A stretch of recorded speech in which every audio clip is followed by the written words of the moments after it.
Assalamu alaikum, ladies and gentlemen, welcome back to another video. So in this video I'm going to show you my whole C++ development environment setup on Windows. I just installed Windows and I'm also going to give you some Windows tips along the way.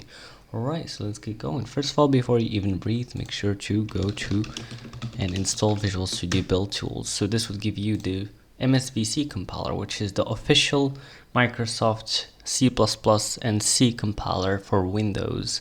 Basically, so let's get down here. You could install Visual Studio, but honestly Visual Studio, IntelliSense and other IDE features really suck. The only thing that is really good about Visual Studio is its debugger, but we're going to be using Visual Studio Code. Either way, go to Tools for Visual Studio, come down here, download this, and right now you're going to get like VS Build Tools, say yes, continue. And then here too, go ahead, Visual Studio Code, and download this too. Go to Windows, and this will download the IDE. So VS Code, you could use this IDE for any language, pretty much.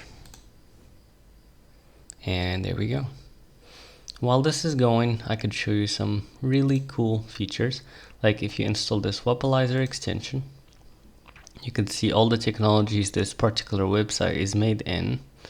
That is using, right? So you could see any website and what kind of technologies is it using. Is it using React or ASP.NET or what exactly?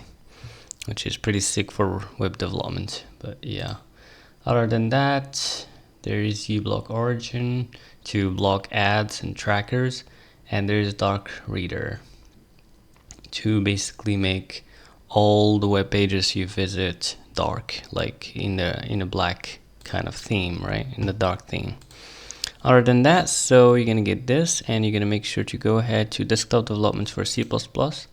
Take that. You don't need the global vcpkg package manager, just remove that, because I really recommend, if you want vcpkg, then embed it as a submodule, as I'm going to show you later on in your projects essentially. Other than that, make sure you also have C++ modules on if you're ever going to use that. And other than that, you also want the C++ Clang tools, which would basically go ahead and install clang-cl compiler, which is basically Clang compiler but with the MSVC arguments, right? So that's pretty much it for that part.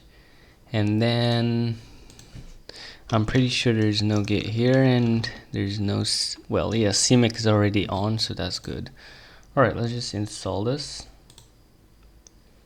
And you just gotta wait for this to finish pretty much. While this is going, you could go ahead and set up VS Code. So how are we gonna do that? Well, we're gonna come to downloads here, and we got our VS Code user setup, so let's open that. I accept the agreement, next, and next, and do this. Make sure to open with code action, add these. So like you could go to any folder and then right click and you would get these actions, so you could open that folder in VS Code, say next, install, and that's pretty much it. The other thing I'd like to get is, if you want like the latest Clang compiler from llvm, so basically we're going to be using a VS Code extension called clangd that would be using the clangd language server.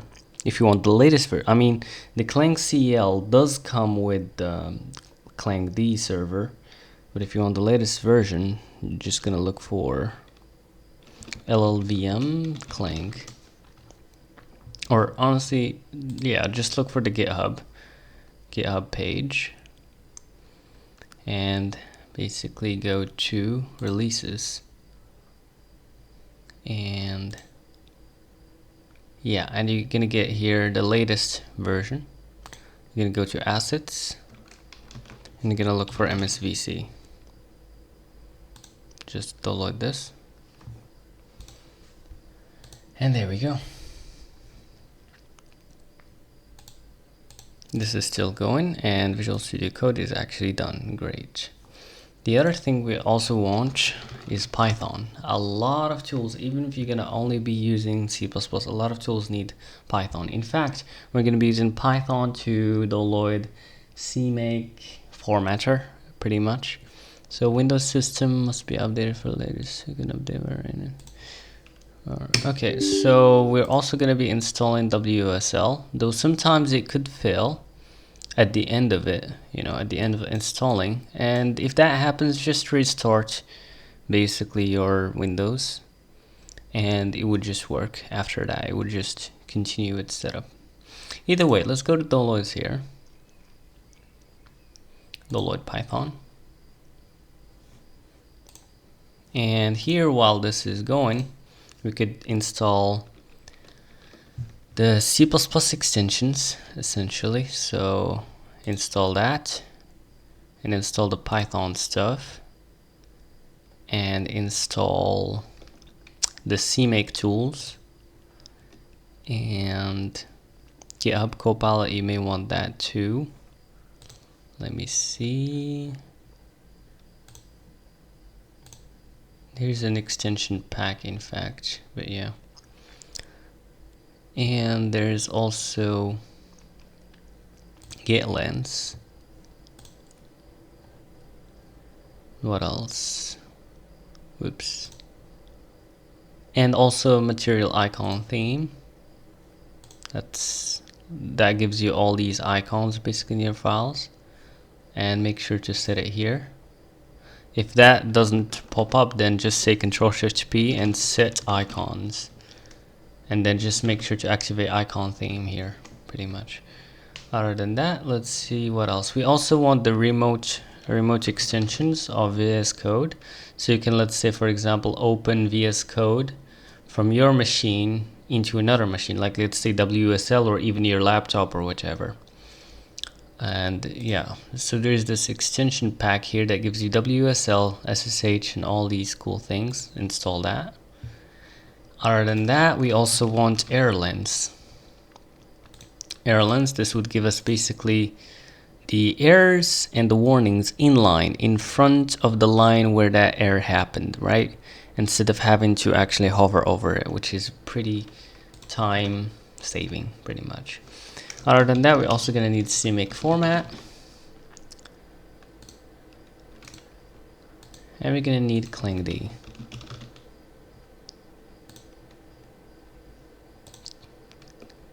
And there you go. You may want to install VS Code stuff and everything, like just one after the other, just to make sure nothing crazy happens between the steps and something blocks you if you're not that adventurous.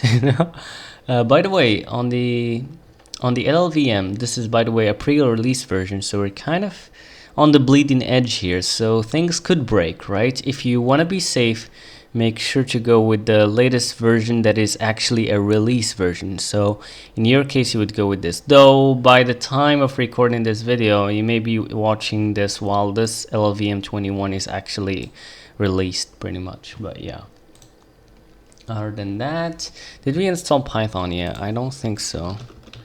Yeah, we have. Well, did we? Wait, what's happening? The most recent version of Windows for Linux is already installed.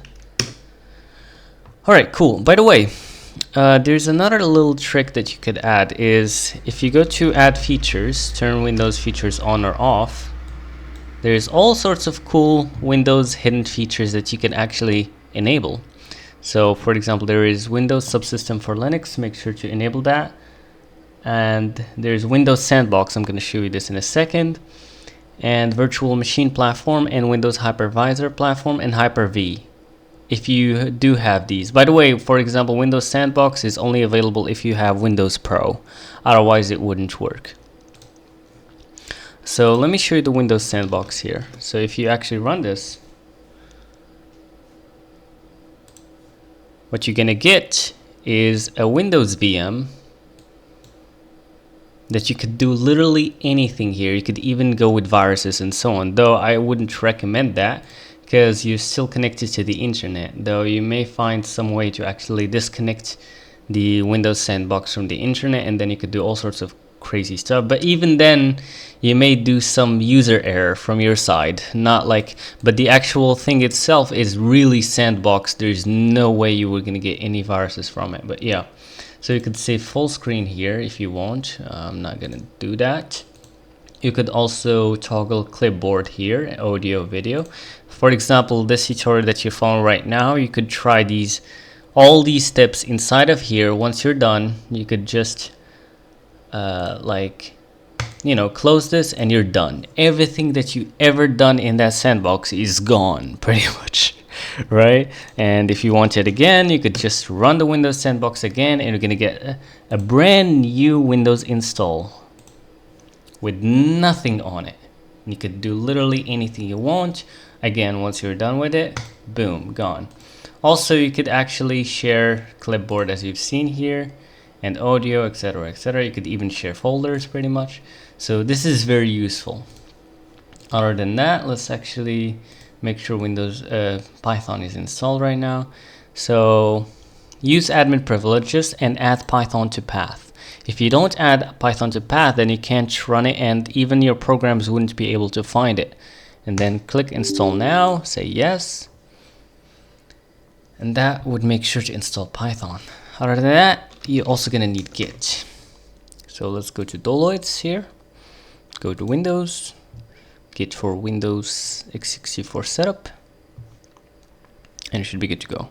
I wonder if WSL got installed already. Let's see. Well, let's just go to a terminal here and see if that's the case. Well, it haven't yet. So let's see how we can install WSL.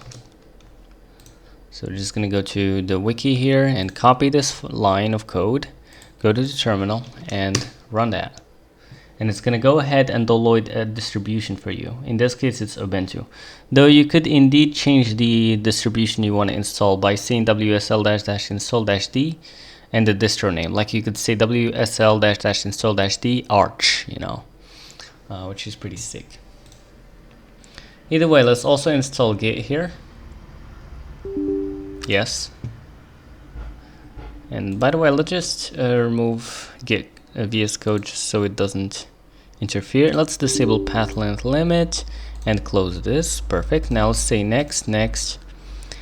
And here, let's see what's going on. So make sure to keep Git updated. So I'm just going to say check daily for Git for Windows updates. Add the Git bash profile. Sure, why not? To Windows terminal. Okay, let's say next. Next. Here, you could either use Vim as your text editor, but this is just only for historical reasons. So let's change that to Visual Studio Code. Next. So override. Please make sure to do this. This is the new way of doing things. Basically, the main branch is the default right now, not master. This is left like this just because of historical reasons, for backward compatibility, and say next. What this does basically, when you actually create a new Git repo in your system, it would automatically make it main as the main branch, right? Other than that, let's keep that as it is, I guess. Well, let me see. Warning. No, just keep this as it is. Use bundle OpenSSH or use external SSH.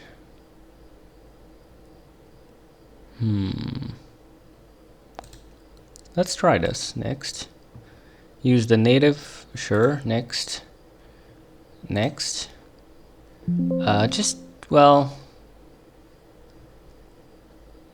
Just use this to use Windows default console window, though you could still go with that one, I guess.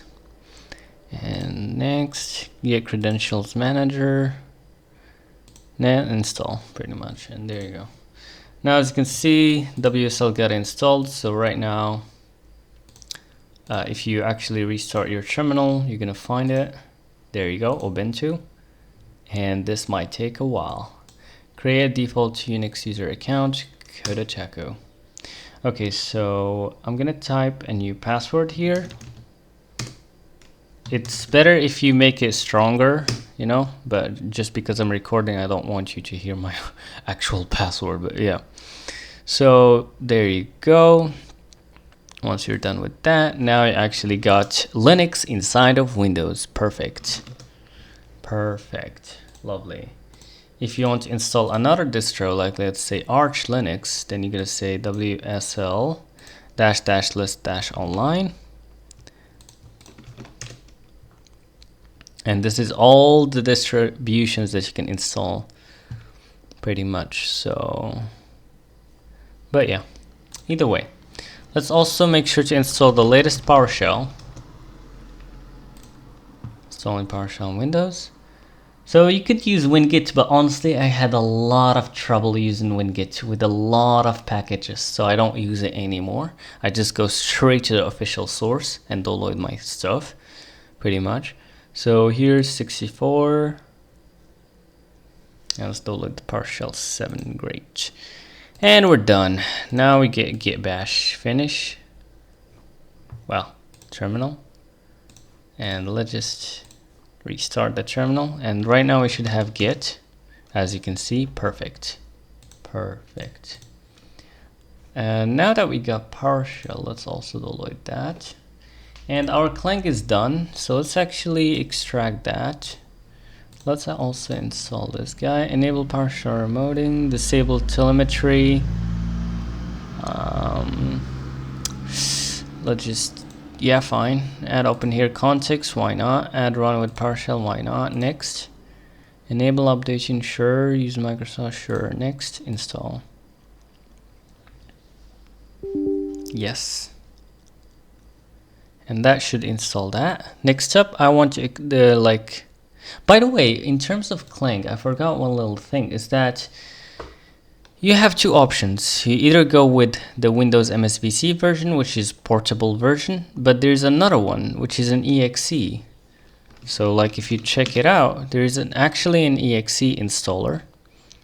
So it's basically, what's the difference between these guys? Let's see. Oh yeah, Win64. Make sure it's 64, otherwise it's gonna install 32-bit, right? These ones are just signatures if you want to verify the signature. Other than that, so this is another version that you can install, but I don't recommend the installer. Just go with the version, the MSVC version that we have selected here, and make sure it's XZ, not SIG, because this is signature. It's actually 900 megabytes, because the installer doesn't really install everything. It's, for example, the cmake files doesn't include them, and a lot of other cool things it doesn't. So I really don't recommend it, unless if they fix it in a newer version anyways. So, and there you go, done. Cool, love that. So as you can see, Visual Studio have actually been done. Great. Now let's see what else we could do. So let's actually extract Clang here. And we should be good to go. Other than that, let's actually right now run Visual Studio Code. We have everything set up. Great. Perfect. So let's see. Did I install all this? Yeah. Cool. Another thing that you could install too is, I think, to-dos or better comments. So there is a to-do tree here. This would give you to-dos. And maybe better comments. Why not? For MD, you may also want like Markdown. You may want Markdown all-in-one. Install that, so you could preview Markdown files, and it would give you other cool features for that. And other than that, you may want, let's see.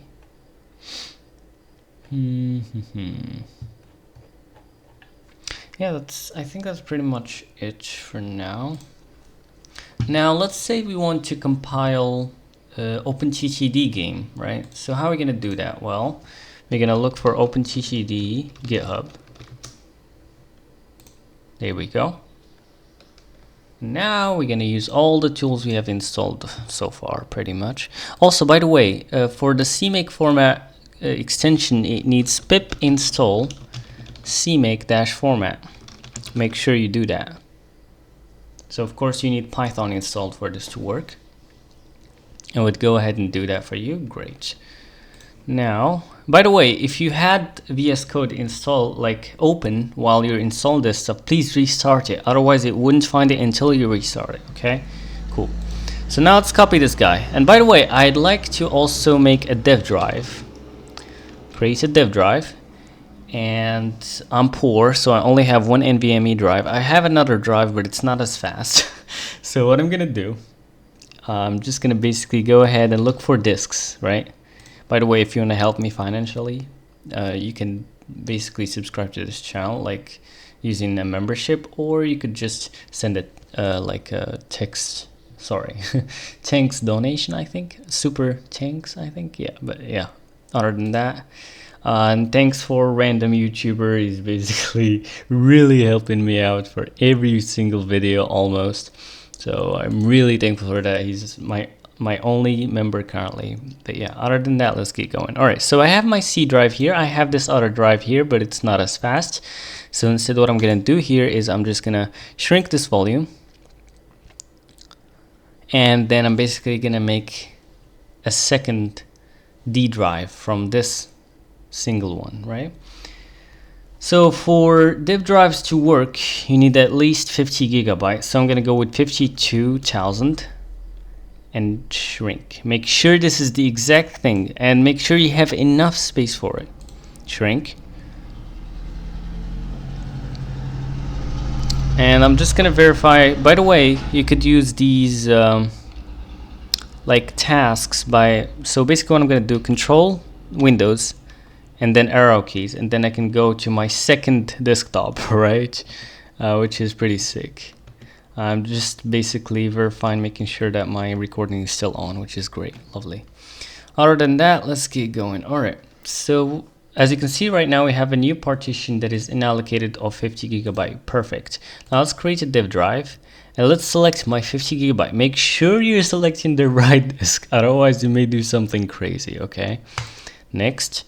And you could select any, you know, letter for it. I'm gonna go with the D drive, and let's format. Or I could maybe label it development, for example. Doesn't really, it's not really necessary, but yeah. And we format. Now I got a new disk just for development. And the other nice thing about this, other than the dev drives are really fast compared to NTFS, which is like the regular Windows file systems. Like if you want like more information about this, just search for dev drive and read about it here, right? Pretty much.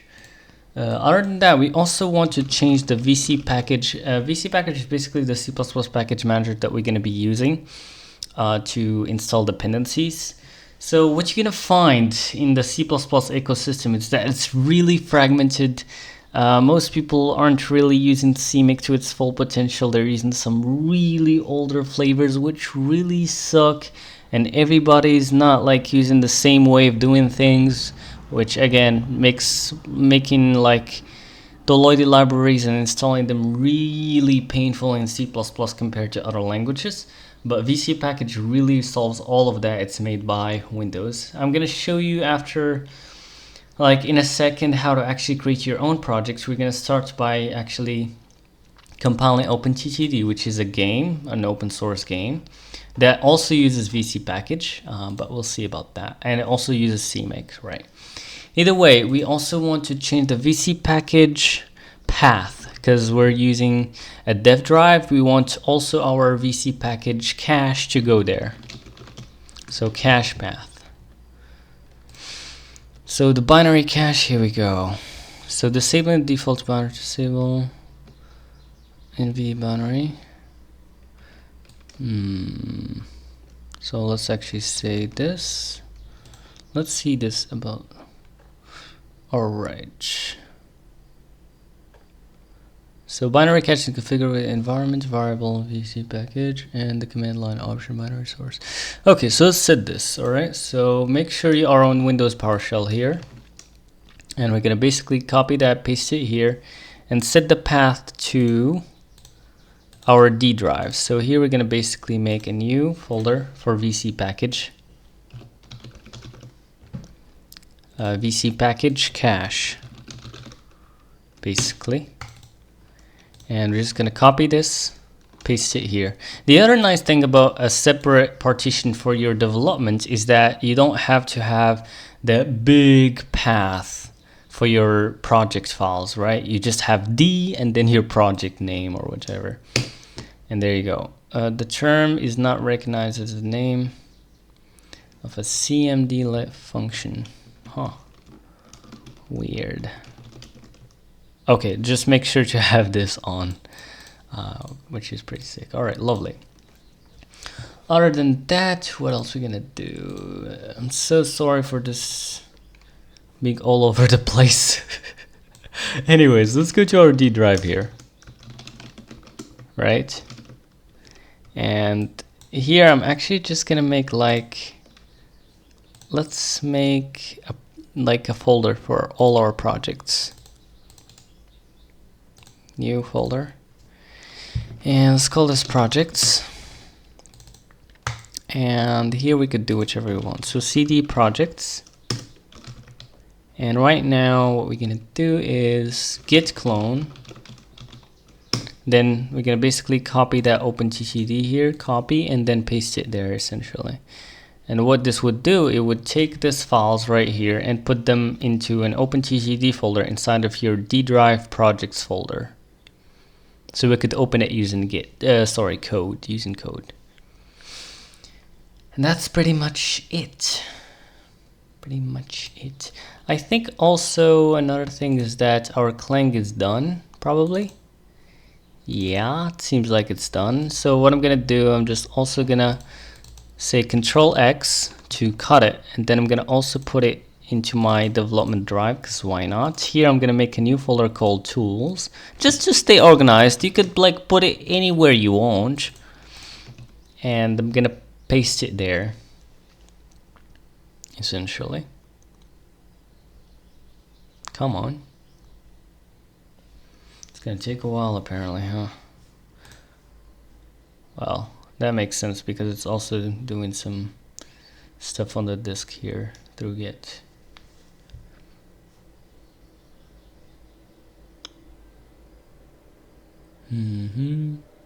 Perfect. Alrighty, now we could actually open up code inside of OpenTTD folder. Perfect. And there we go. Yes, I trust the authors. And now if we open up some file here, let's say, and by the way, it's actually scanning for kits, the C++ extension that we have downloaded. So basically we have downloaded two kind of extensions that would help us with C++ files, clangd and the regular thing. So here it would show you all the like compilers that you have, almost at least. It's only like though it's only detecting Clang, sorry, not Clang, but MSVC, like the official Microsoft compiler, and clang-cl that we also downloaded through Visual Studio Build Tools. It's not like detecting our newer Clang version here that we have just downloaded separately. But either way, let's go with the regular MSVC one for now. Let's go with make sure it's 64. So 64 here, and there you go. Perfect. Let's just basically disable clangd for a second for now, because it would clash. I'm going to show you how you could actually resolve that clash, but for now let's just disable it, just so you can see the default one and like basically choose for yourself which one is better, right? So here we're going to go inside of src. Where's src here? Here we go. Lovely. Now let's go, for example, to airport GY. And here we go.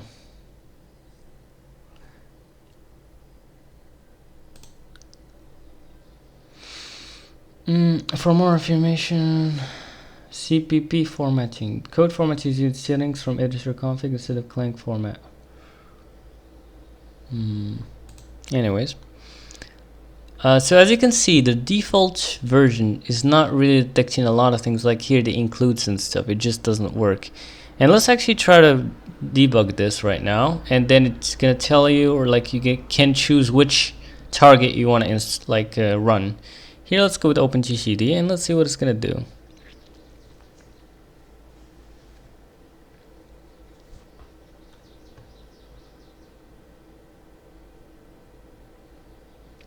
So right now it's actually building using the compiler, the MSVC compiler installed through Visual Studio Build Tools. We're still not using the clang here that we've done, and I'm going to show you in a while. So here the separate like clang things, it have bin folder which have all the llvm stuff. Not just the clang compiler, but also a lot of cool things like clang-format. They have the llvm tools and all sorts of cool stuff. There's even an include folder if you want to use Clang in your own project and so on. There's lib, etc, etc. But other than that, I mean, you could add this to the path, but let's wait for now. Let's go step by step and see how this extension would do. Right now it's actually building it. Great. By the way, another thing that you may like is GH to actually log in into GitHub. So GH GitHub CLI, right? This is also very useful, so you don't have to do the SSH stuff and a lot of crazy things. It gives you a lot of cool stuff. And other than that, there's also another extensions for Git, which is like if you just search up for Git, there's a Git pull request, I think. Git pull requests. Where is it? Yeah, GitHub pull request. Also install that, because the default one, I don't think it includes it. So that's something. But yeah, that's pretty much it. So we're just waiting for this to, so right now it's basically building the whole game essentially. So that's cool.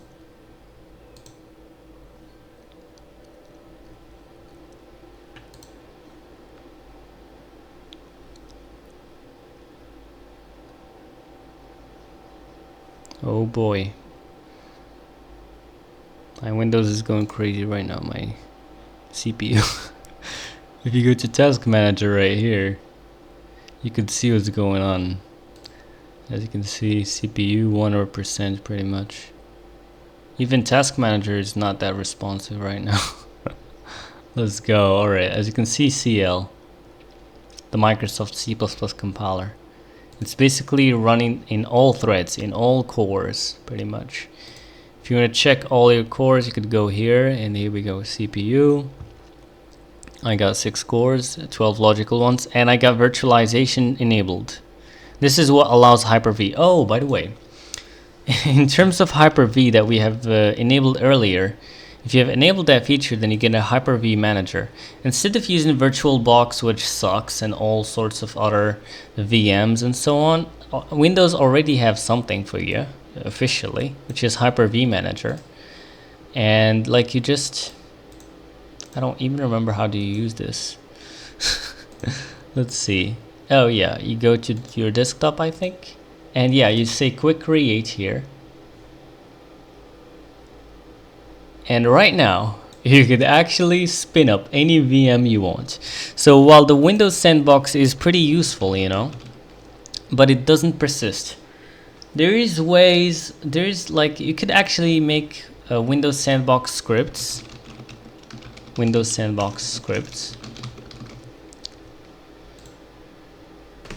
Which is pretty cool. You could actually like look into this. You could enable or disable network access. You could enable or disable the virtualized GPU. And all sorts of cool things. You could make scripts that you run, and then it would spin up like a Windows Sandbox for you with everything ready. Like for example, you could basically make a script that would automatically install some packages through Winget for you, or run some PowerShell scripts or whatever, and all sorts of cool stuff that you could do pretty much. As you can see here, specify the amount of memory that the Sandbox can use in megabytes. But yeah, but it's not as good, like, what can I say? Not as advanced as a VM, but it's pretty fast, right? But if you want a real VM that just stays there, oh wait, what the? Okay, so as you can see, OpenTTD have actually done compiled, and it's actually right now in debug mode, but no available language specs. This is not, you know, a VS Code problem. This is just OpenTTD itself. It needs some packages to run. But either way, virtual machines. So here you could, as you can see, spin up an Ubuntu machine if you want, and all sorts of cool things. Like for example, or even a Windows 11 dev machine. Though you would need I think a license. Proceed any complexing.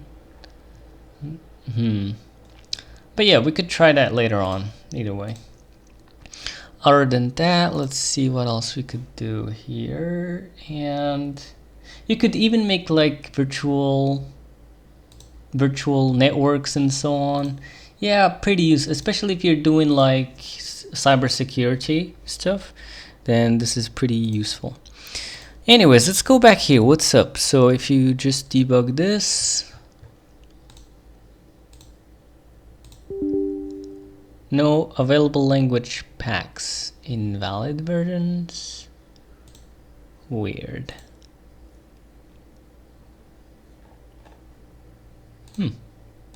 This actually did run for me before. I'm not sure what's up right now. Either way, let's go to here, build, base set. So like if you check out the OpenTTD build stuff, you're gonna find that it's gonna need like graphics.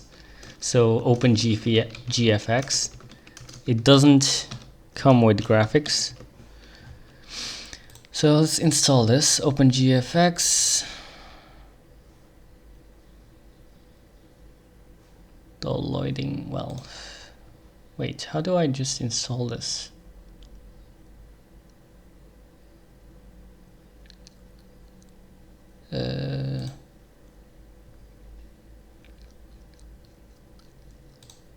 Well, downloading. Bro, what? Download, yeah. And there you go, just select a version. We could say all, I guess, and then binary file. So this is just OpenGFX, just to make like OpenTTD work. It's not really Windows development stuff, right? Just so I could basically demonstrate how this works. Extract all. Basically, I have read the OpenTTD instructions to install it, and this is what it told me to do, basically. In fact, let me see what's up here.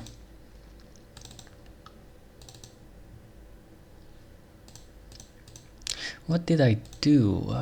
Bro, I'm so confused. Hold on. Hold on. Let's go to Doloids, right? Let's just remove this so I could see what's going on. So we want to extract it maybe once. Let me see. Yeah, we want to extract it just once. This is just an OpenTTD quirk, and you get this. So right now I could take that and hopefully put it into a base set here, and yeah. Now let's actually try to run this.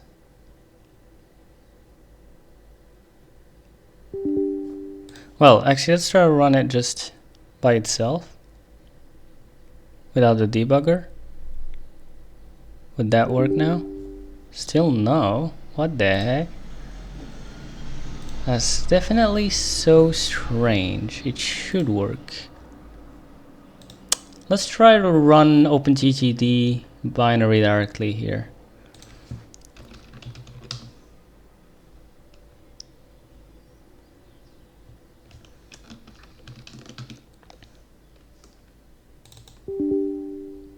No available language packs.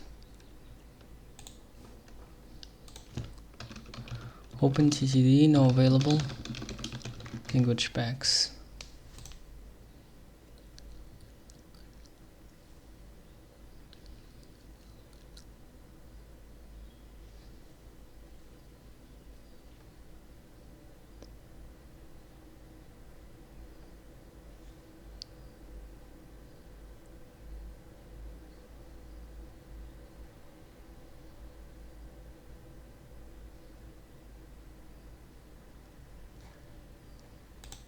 Did it actually use vcpkg, by the way?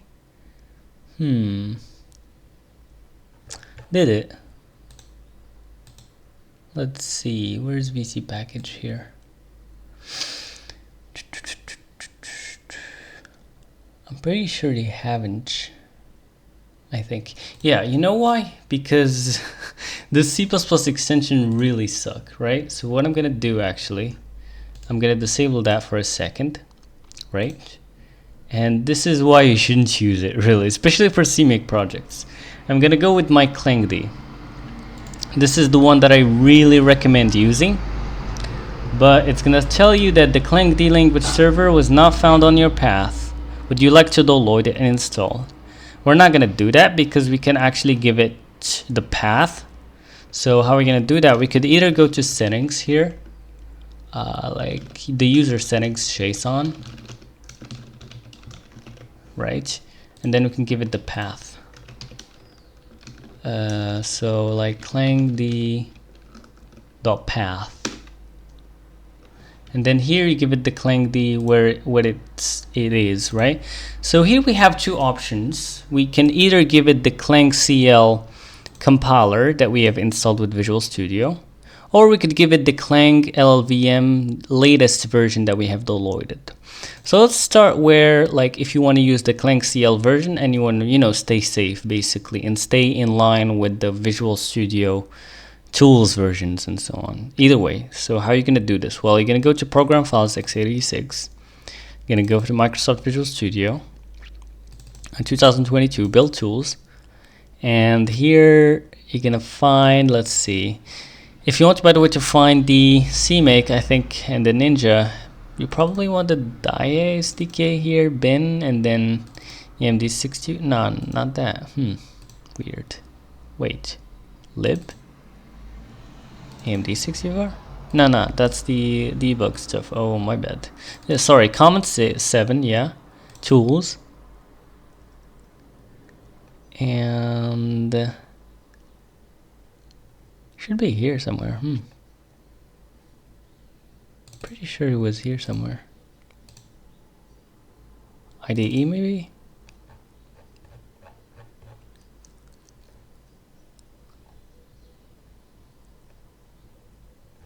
Weird. I'm pretty sure it was in comment 7. So like if you check for cmake here, .exe, and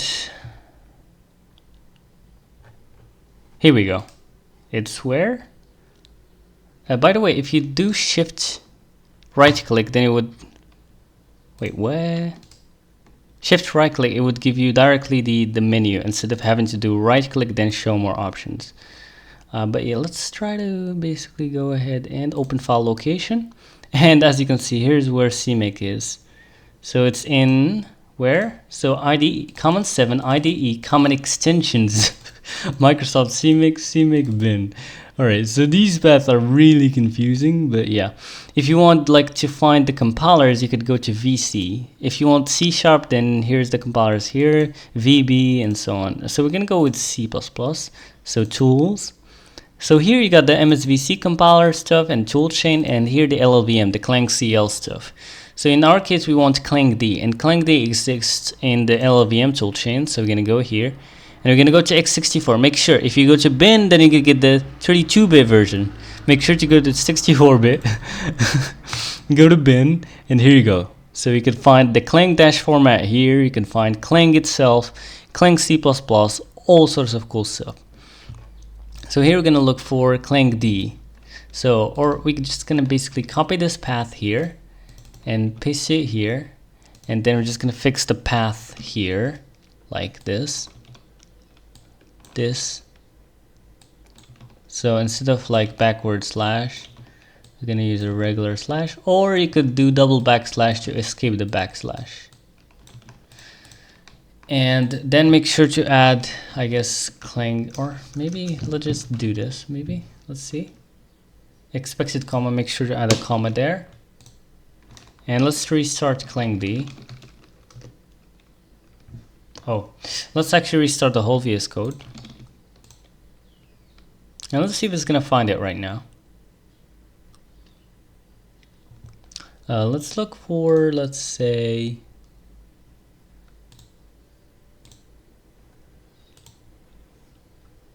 clangd server couldn't create connection to server apparently. I'm not sure why this doesn't work, but an easy way out is to just go to environment variables, go to path here and add the path to it. Well, go to here to bin, add this to the path. So basically adding it to the path, which means you could actually run those tools from anywhere. Make sure to restart Visual Studio again. And right now it would find it in the path. There was a way to go ahead without adding it to the path and just through settings and so on, but I don't remember how, honestly. Kind of sucks. There you go. Right now actually clangd works, but we're gonna have another problem. Can we select command cmake preset?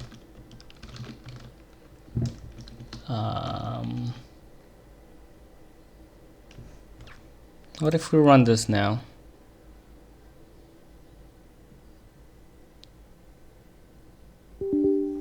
Still doesn't work.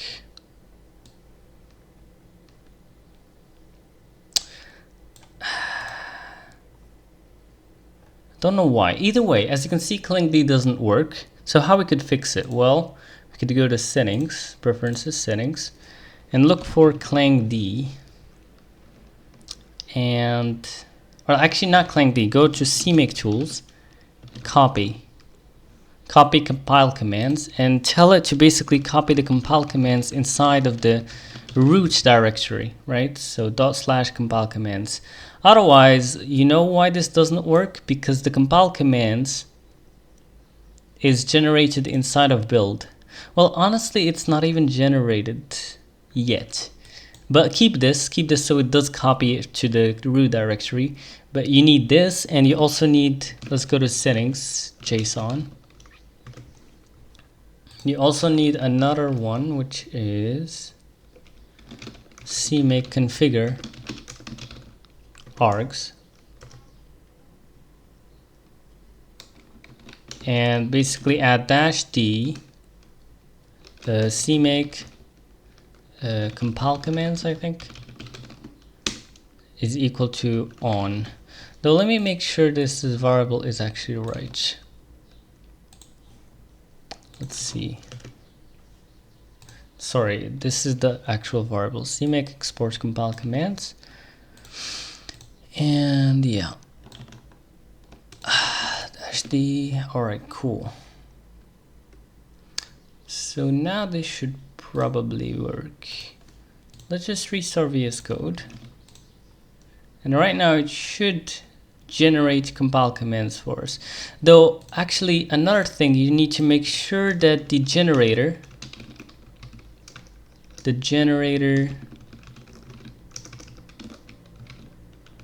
is Ninja.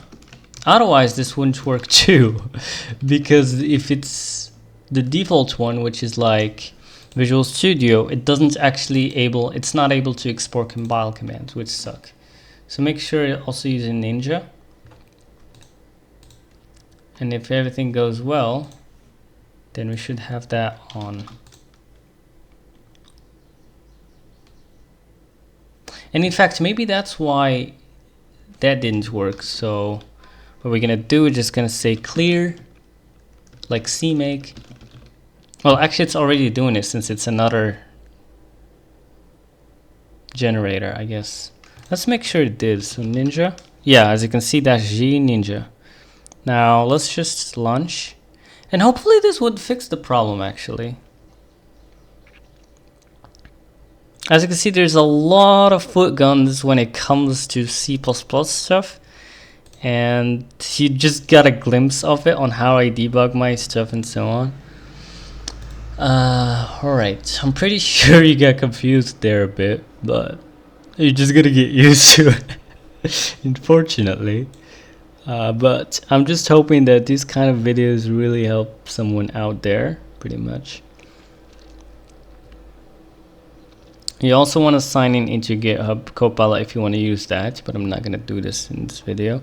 And oh, I think we already got GH. Where is it? There we go. Let's install GH2, because why not? Next, install.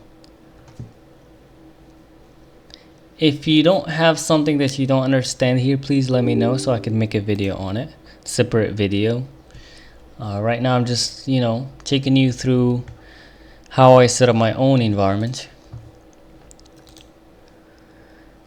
And yeah, pretty much. By the way, let's check if vcpkg is actually working out. Let's see. If you go to development D, vcpkg cache, ooh, it's actually not working. Interesting, huh? Why? It's either vcpkg is not running at all in here, or like OpenTTD is just not using it in this case for some reason. But we'll see. When we actually set up our own project, it's actually a way simpler for that to do that. We're in control of everything. But right now I'm just showing you how you go through using a project that isn't yours, basically, how you set that up. Did GH actually ran? Oh yeah, we already done that. Cool. So no need to do it again. And did we get something new? GH? Maybe terminal? Let's see. So let's restart our terminal here.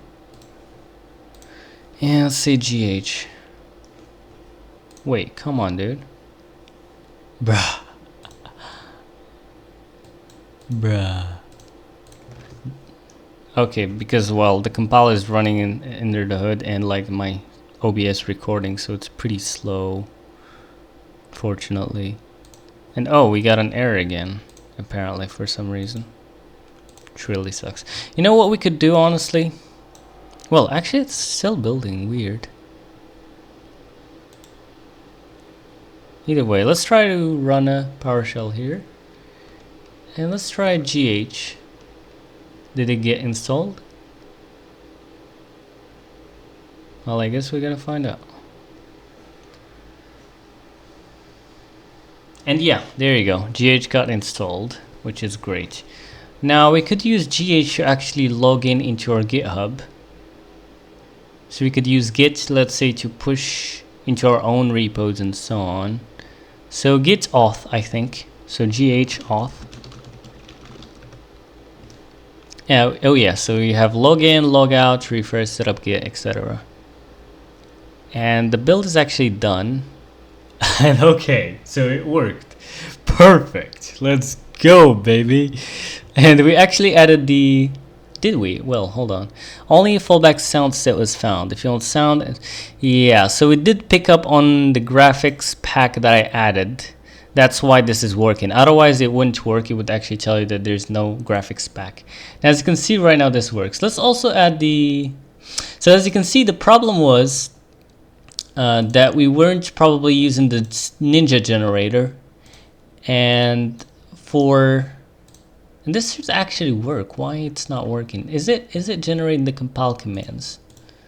Let me see if it does. It should be. Let's see. So if I basically reveal this in File Explorer, right? And let's make sure we have compile commands.json. Yes, we do. So it is generating it. Great. But is our extension actually copying that over to the root? Or not? Yeah, it's not doing that apparently. So that's the culprit here, as you can see. Or maybe if we just restart vscode, possibly. Who knows? Let's try that too. And let's see if that fixes it.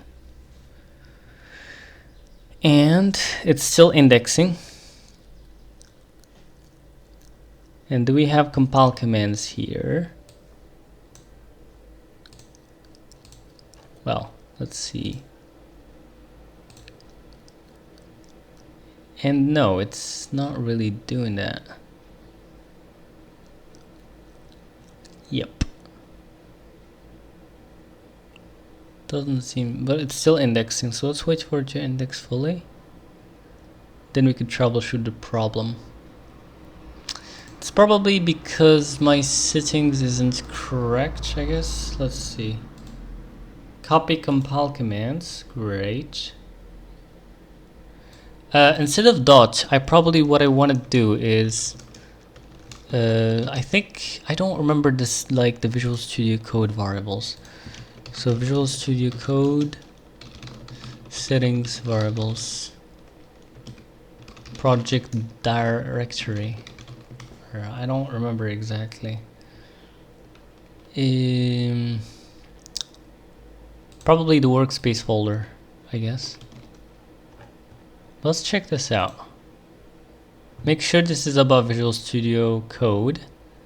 And yeah, this is what we could use. So let's try maybe the workspace folder. Is there anything else? Yeah, let's try that. Hopefully that would work.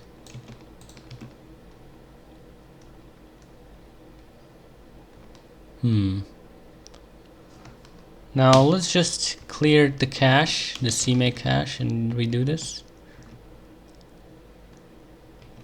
Wait. Delete cache and reconfigure. And hopefully it would do that now.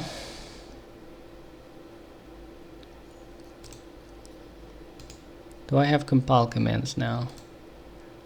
Oh yeah, there you go. As you can see right now, it did work. It did copy the compile commands. So this basically contains information about how all the files got compiled, and basically clangd extension uses that to give you, IntelliSense. Very precise IntelliSense, unlike the other guy. And right now it's still indexing. Great. And right now it would work completely flawlessly, right? There's another little thing that you could check out here. You can see here you got these things. You could actually click on it and navigate to any other symbol pretty much, which is cool. You could navigate the files here and so on. Pretty sick. Love that. And there's all sorts of cool things. Like for example, this command scroll viewport, you could see who's using it. So find all references. And for example, this two things are using it essentially. A vehicle.cpp, let's see. For example, ensure no vehicle on ground or tunnel bridge is free, for example. Find all implementations. You could also find all references. And it's pretty fast, unlike the other extension pretty much, as you can see. But yeah, that's basically how it goes. Now let's just continue. I'm just gonna do a little thing on OpenTTD here. So the build. So earlier what we done, we just basically added the graphics pack to the game. OpenGFX, as you can see. Let's also add the music and the sound. Why not? So open MSX Doloid. Well, OpenTTD, of course. Here we go. Make sure it's all. And there we go. Let's see. Let's show in folder. And basically extract this. And let's copy this to our build base set here. So this would give OpenTTD music. Now let's go to OpenSDX, I think, or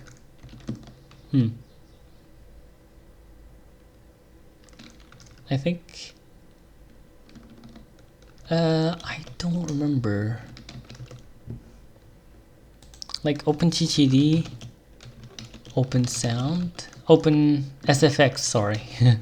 Okay. So let's go to Doloid latest, Open SFX, all, extract all, extract. And here we go. All right, so let's take this guy and Control X, go to your base set, Control V, and now if we actually run OpenTTD, we're gonna have sound, music, and graphics.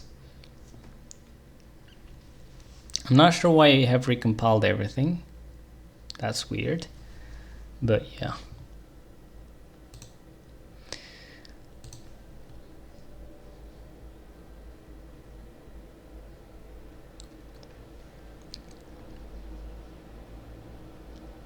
Let's wait for it to build.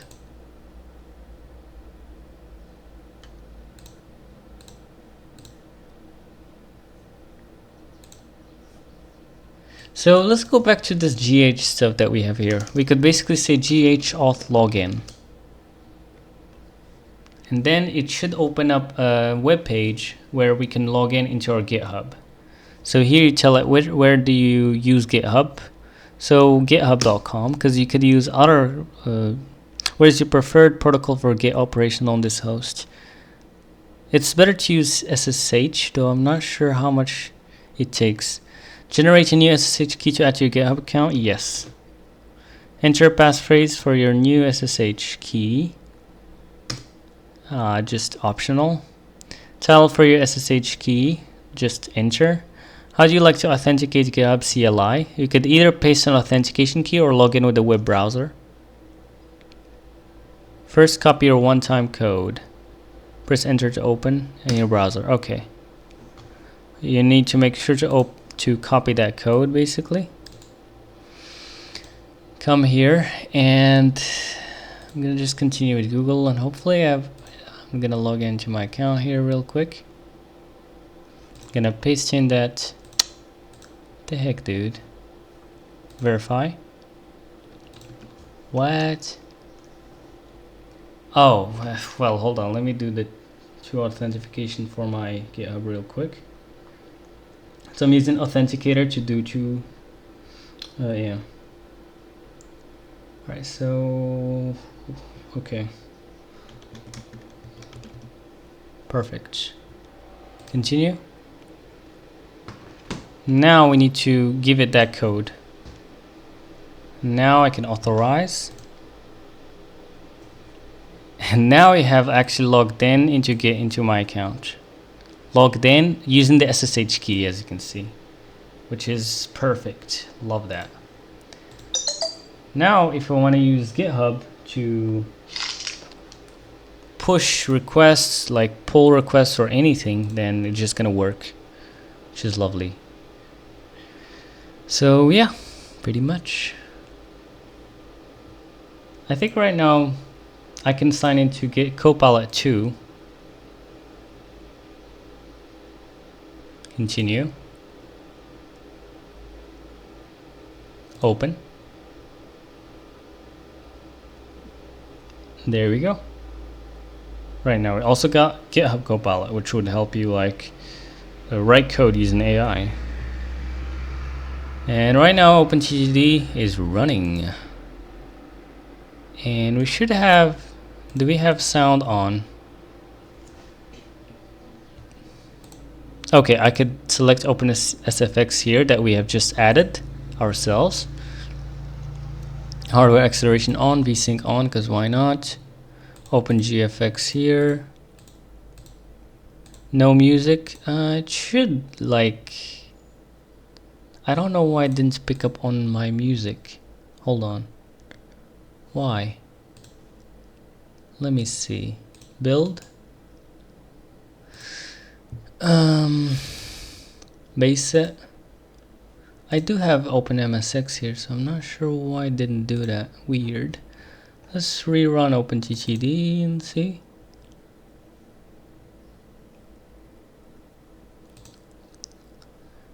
Game options, sound. Weird. But yeah, who cares? Anyway, so as you can see, OpenTTD is actually running. We could make a new game here, generate. So we compiled this ourselves using the C++ setup that we have just made, basically. Now let me show you one last thing for this thing here. So instead of using clangd and like of the current version of MSVC, so like if you go here and you say native x64 tools for vscode, like for Visual Studio, then you say clang-v, As you can see, the Microsoft version is 19.1.5. But here earlier on, what we did, we actually downloaded a newer version straight from llvm. And by the way, this is what we're using for our clangd extension currently. If we go to downloads here, oh, actually I have put it in my development. Oh, it's already interesting. Anyways, let's go to our tools here. By the way, did it use vcpkg? No, I didn't. Anyways, let's go here.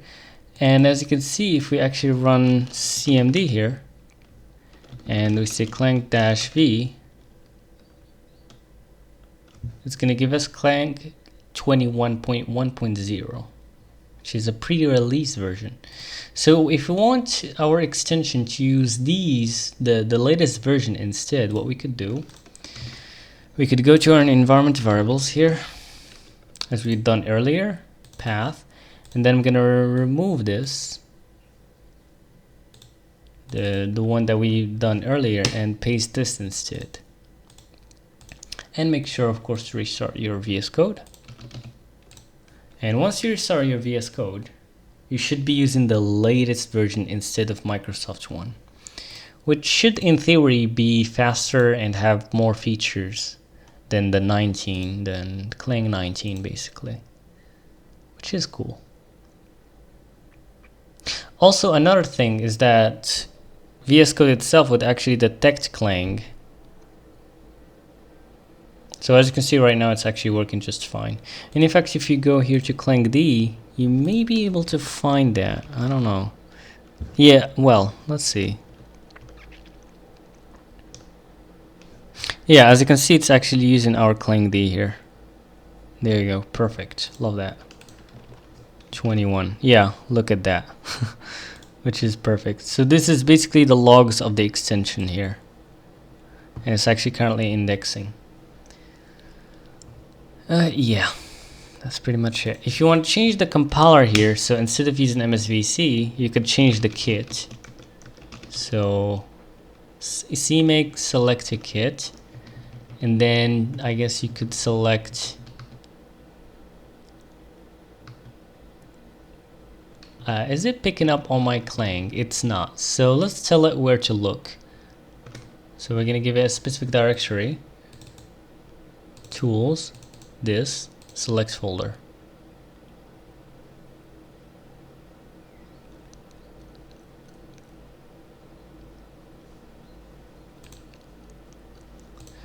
How about now? And there you go. It did, well, there we go. It did find it. So right now we have Clang 21 and we could actually probably use it. Let's actually try. So we either have Clang or clang-cl. Let's use clang-cl, I guess. Let's try that. Configure failed. Why?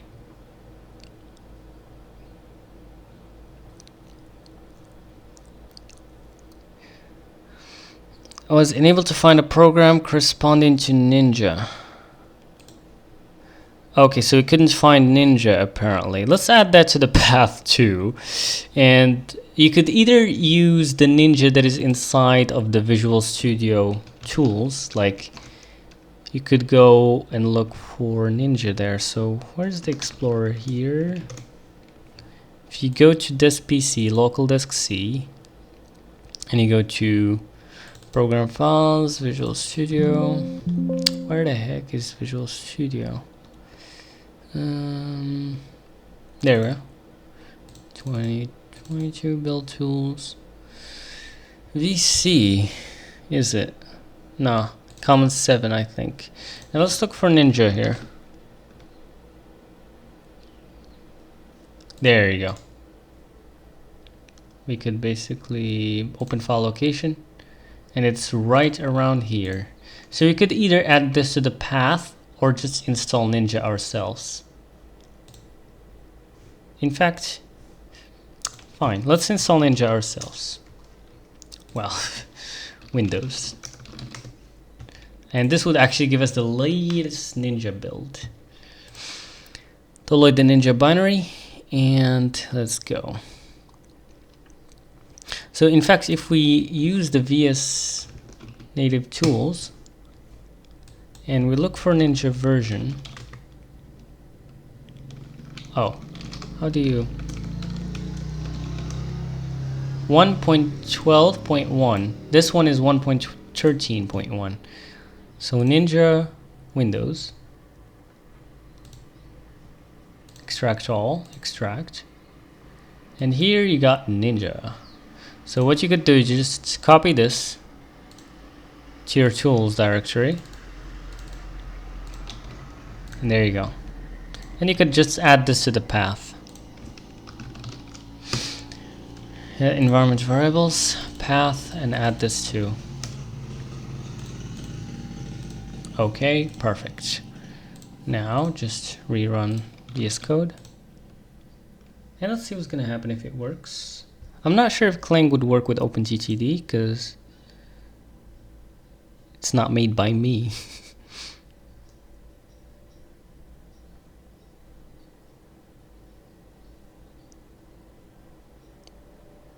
Yeah, it is using Clang 21. Perfect. It still failed though. Could not find its bin. And for some reason it's not using vcpkg, huh? Why?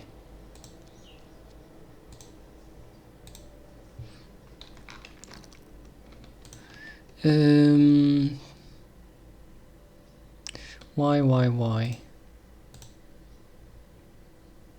It doesn't seem to have vcpkg here. So let's do something interesting. Let's try. I don't think this would, I'm not sure if this would work with OpenTTD. Let's try something interesting. We're gonna add here vcpkg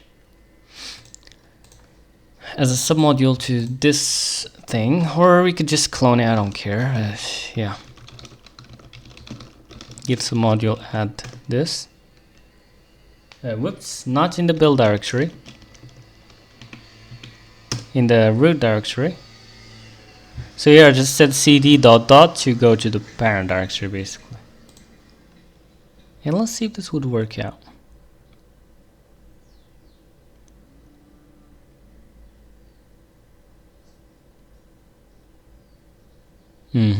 Cool, now we got vcpkg, great. Now let's go ahead inside of it and bootstrap it. So it would go ahead and install that, perfect. Now that we got this, what we need to do is go to settings again, open user settings, this is our own settings here, and we could add another cmake override. So -d, and let's say cmake toolchain file, I think. Workspace folder / vcpkg / scripts / build system / vcpkg.cmake.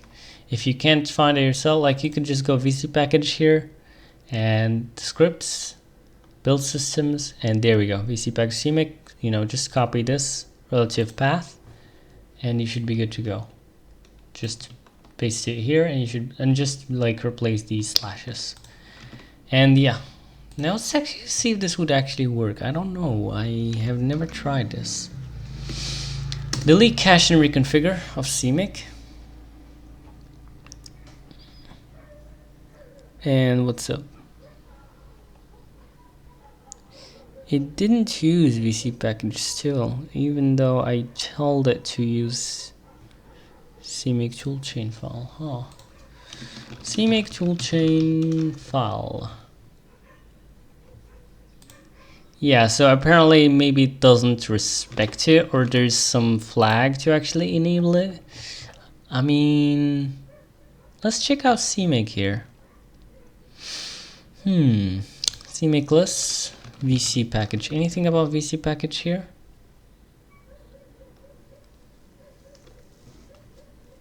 So vcpkg target triplet. Maybe we need to add this. Well, I guess let's try.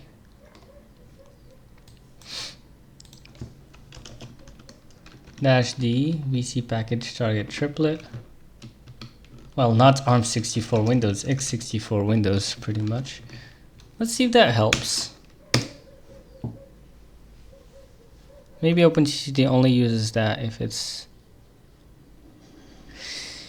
Yeah, apparently it just doesn't seem to want to work. I don't know why. Or maybe this workspace folder sucks. It doesn't work, maybe? How about that? Let's try that.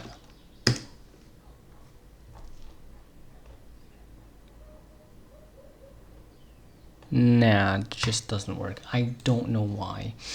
Either way, we're done with this guy right here. Let's just close folder and create our own VC package project from scratch. In fact, just for... We're gonna add another third-party project and make sure it's working. For example, Google Test, right? Google Test, it's a C++ library for testing. It's widely used. Of course, it's made by Google, so we could just go here, clone git repository. We could either even say this, I think. Well, we need to sign in. Continue. And this is how you sign in Visual Studio Code through Git. There you go. But honestly, let's just say clone and then give it the URL, clone from URL. And here you need to put it somewhere. We're just going to say development D, new folder, Google Test. Select as repository destination and then open. There you go. Well, apparently you don't have to create another folder, it just creates it itself. So yeah, I see. Alright, so let's just use always defaults to MSVC just to avoid problems. So Visual Studio Build Tools, AMD64. And this should do the trick. And did it actually, let's see, build?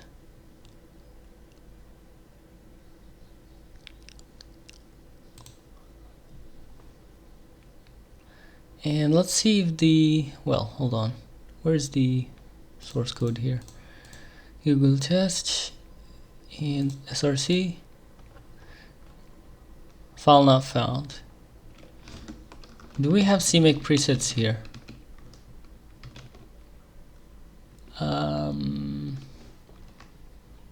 Bro, what is going on here? Reconfigure.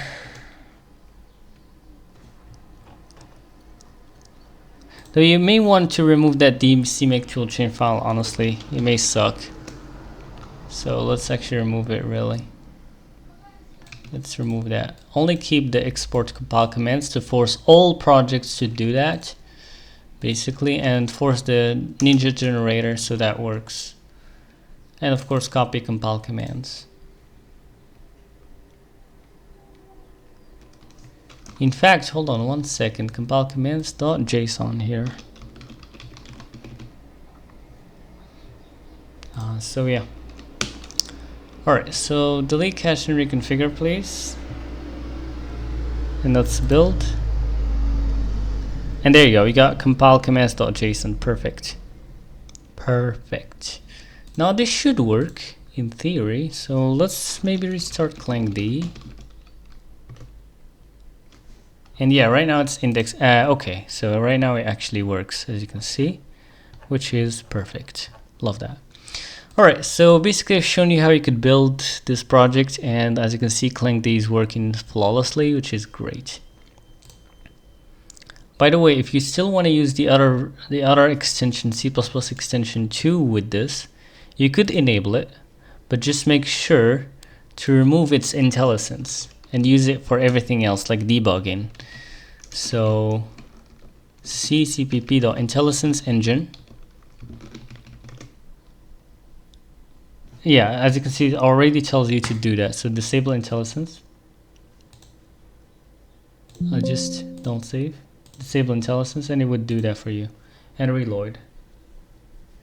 And as you can see, if you check this out in the user settings, as you can see, it did add it itself. Disabled. Sorry. And yeah, that's pretty much it. Lovely. Right now, let's go to the next step, which is actually making your own project. So close folder, and let's create a new project here. How do you make a new CMake C++ project with vcpkg on vscode? So first of all, you say Control Shift P. Then here you say cmake quick start. Perfect. Well, you can't actually run that unless if you are in a directory. So what I'm gonna do is I'm gonna go to my CD drive here, into my projects folder, and then I'm gonna make my own projects here. So mkdir, let's say Chaco. I'm gonna go inside of that folder, and then I'm gonna run code inside of there. And here we go. Now I'm gonna run that command that I told you about, cmake quick start. And then here I can name my projects anything. I'm gonna call it Chaco. And then here you choose either C++ or C, in my case C++, executable. You could choose to add ctest and cpack if you want to. I'm not gonna do that, so okay. And then here you also want to add a new preset. You could either create from compilers or add a custom configured preset or toolchain file. And for this, what I'm gonna do, we could create from compilers and then choose the compiler we want to use for this. We could maybe try to use our clang that we like, clang21 if we want to. Let's try and see if this works here. So which one? I guess let's use this one then, why not? The preset name, let's set this to clang-cl21. And there you go. And then it would generate cmake list, cmake presets for you, and main.cpp. Now if you try to run this,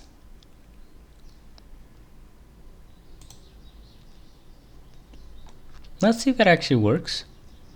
And boom, right now you're using the latest Clang version. So if you want to add another compiler to your presets, then you're just gonna copy this guy and make sure to add a comma there.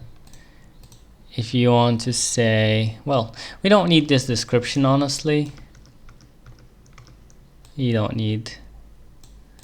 And for the display name, keep it like that. Why not? Well, honestly, that's good, really. So clang-cl21. All right, so here what we're gonna do, let's say clang-cl19, I guess. clang-cl19. Or basically Visual Studio, really. Visual Studio. You can name this like whichever you want, basically here. So cmake C compiler, just say clang-cl and it would understand, maybe. Maybe. So we don't have to look for the path again. Hopefully it would just understand what you want here. And let's see. So let's choose the preset now. Change preset. Well, what? I'm not sure why it doesn't give me. It should give me a way to do that. What? Crazy, weird. Is there another cmake preset thing?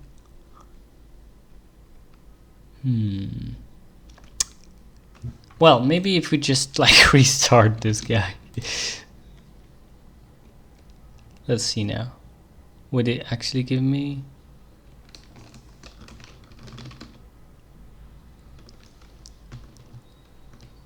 Yeah, select build preset apparently, or configure preset. Yeah, there we go. And right now we could actually select between them. Let's try the VS one. And let's see if we would understand what's going on here. Yeah, as you can see right now, it's actually using the MSVC one here right now. Perfect. Perfect. If you want the MSVC version, then we're gonna make another preset here and say MSVC. You can name it whatever. MSVC. And instead of clang-cl, we're gonna go with CL.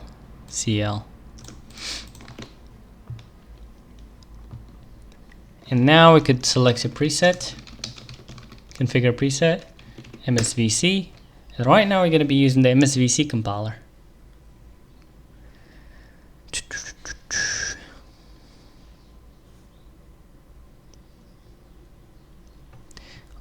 Another thing that you could use the latest cmake version instead of the Visual Studio one if you want to.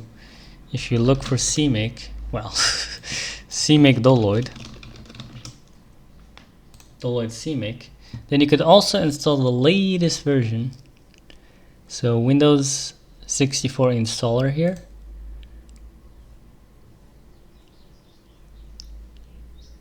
If you don't want to use the Visual Studio one, open a file, next, accept, next, next. Add cmake to the path if you want, next, next. If you don't add it to the path, of course, you like vscode and other tools wouldn't find it unless if you give them the path. And yeah, now if you actually restart this, it would probably use the new cmake one. Maybe. Though the path, by the way, the path environment variables does matter.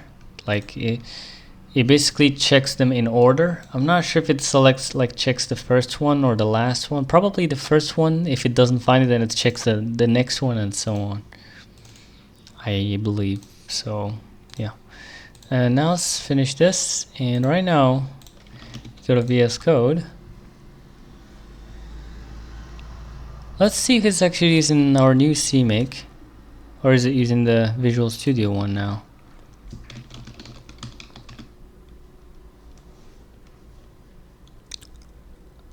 Oh, what? C program files, cmake? Yeah, it's right now it's using the new cmake one, as you can see here, instead of the Visual Studio one. Perfect. Now let's actually try to select a configure preset, and let's try MSVC for example. And let's just build. And that should work out just fine. So here basically we got the binary directory. This is where it puts the binaries essentially. So out/build, and as you can see, it makes a folder for every single configuration or preset. That's why here we have the source directory, which is like the source directory path. Then you get /out/install for the, well, install prefix. I'm talking about this guy. out/build/preset name. So this basically substitutes it with the preset name. So the nice thing about this, a lot of people don't do this. They just do /build and that's it. The nice thing about this is that you could actually use multiple presets without having to recompile every single time. And like you're gonna basically have, right now I have binaries for all of these presets. I have this, and I have this, and I have that, which is pretty sick. For these are cmake variables. So this is the install prefix. This is the compiler that we're using, the CXX compiler, and the build type. Okay, cool, perfect. Now let's say I want to use the boost library or SDL. How are we going to do that? Well, I'm going to use vcpkg. It really makes it very easy to install any libraries. So I'm going to use that. So we're going to go vcpkg. And well, let's just go to the GitHub repo here. And let's go copy this guy and yeah. So now if we try to say get some module add vcpkg, this actually wouldn't work, as you can see here, which is problematic. So we need to first of all initialize the git repo inside of here, right? And this would allow you to track changes of all your stuff.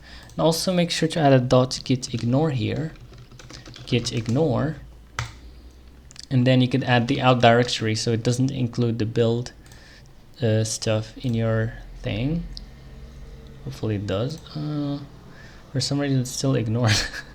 I'm not sure why. Weird. Anyways, let's actually try to add vcpkg here. So we add a submodule, pretty much. Also, let's change some settings in Visual Studio Code here. Settings JSON.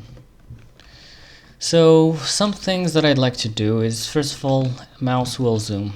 I don't know why this is not the default. That's so stupid. The other thing is make sure to add save on, or like format on save. So basically when you save a file, it would automatically use the formatter. It would automatically format it.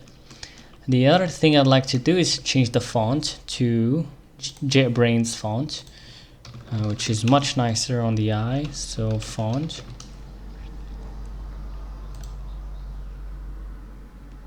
deploy the font. There you go. Extract all, extract. Fonts, TTF. And you're just gonna say Control A to select everything and install. Like right click and then install. And then it's gonna install everything. Right now just restart vscode so you can see the fonts. And go straight back to the settings here and set the font. And then here say JetBrains mono. Well, what the heck did happen there? JetBrains mono, and it would just work. There you go. Now the font got changed to JetBrains mono. You could also set the font size. You could say 20 if you want, or 16, I don't know. And you could change all sorts of cool things. Here are some examples basically. But yeah, I don't need any of this. Just the font family. Also, another thing I like to do for the font is to enable ligatures. So ligatures, font ligatures to true. The ligatures, basically what it does is that things like not equal to becomes this. This is what ligatures are, basically. Either way. What else do I like to do? I think that's pretty much it. I think you could also enable smooth scrolling if you like that. There you go. And you got much smoother scrolling. Yeah, I think that's basically all we need here. Cool. Now how we could add... did we add vcpkg, by the way? What the heck? Wait, did we add vcpkg? Oh, we added it here. No. Please make sure to not do this problematic thing. Right, let's remove it from here. Yeah, that would have cost me a lot of time to debug. Let's go back to... okay, so right now I'm in the root directory, as you can see. Perfect, love that. Okay, cool. So let's actually redo this. Let's get some audio add. And by the way, let's add another thing into our terminal. Let's say you want to know which versions you're using and how much your commands takes of time. So we're gonna install Starship. Well, Starship command line. Here you go. Or another one. Either way, this is the one that I know. And what I'm gonna do, install the latest version. Well, with shell, using winget. Would this actually work? I don't think. No, this is for Linux. No, just install using winget. It's fine in this case, since it is recommended by the official website themselves. So just gonna say yes. And in fact, you could download everything you need using winget. But yeah, after that, what you're gonna make sure to do, if you're Linux, you gotta do these things depending on which shell you have. The default one is bash, which is this. But yeah, in our case, we are in PowerShell, and we basically need to add this line. So like we could basically run this code here, and then it would we would be using Starship basically, well, make sure to actually restart your terminal after installing. And if you do this right now, you get a new prompt. But when you actually like restart your terminal, it wouldn't persist. To make it persist, we have to go here. So we have to query this variable in our terminal, PowerShell. Make sure it's PowerShell. There you go. Take this and open it in vscode. Give it that path, create a new file. Well, what? Let's just copy this file name here. I'm not sure what's up with it. Wait, let me just create it here directly. Oh my god, wait. This is very... Let's just copy this path first. Here. What? Oh, maybe it's not there yet? Weird. Either way. Oh, actually it's called PowerShell, not Windows PowerShell. That's strange. Well, I guess we actually gotta make that folder. Because we gotta respect that profile thing, otherwise it wouldn't work probably. Windows PowerShell, and then you gotta create this file here. And make sure the extensions are on, so view, show, file name extensions. If you also want to make sure to see the hidden files, then do this. Either way, new file. So now as you can see, I can see the extension too. And let's just name it that. And now let's edit this. So how are we going to edit it? Well, edit a notepad, for example. And then add this, invoke expression. And you're done. Now if you actually restart this shell terminal, it's not gonna work. Why? Because the execution policy is wrong.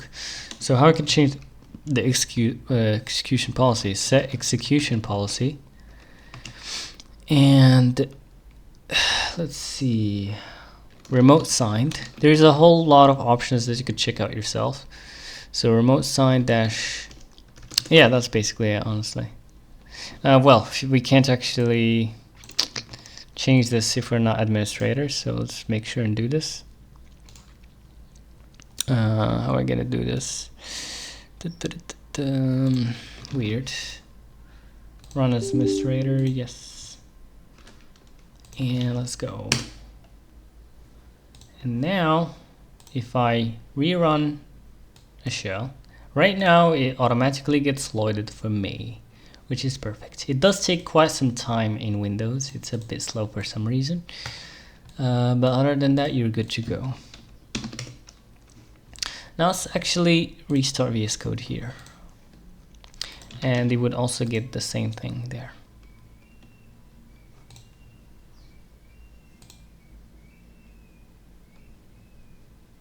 Well, at least it should be. Let's see. Let's make a new terminal here. Huh. Wait, what? Why? Make sure it's PowerShell.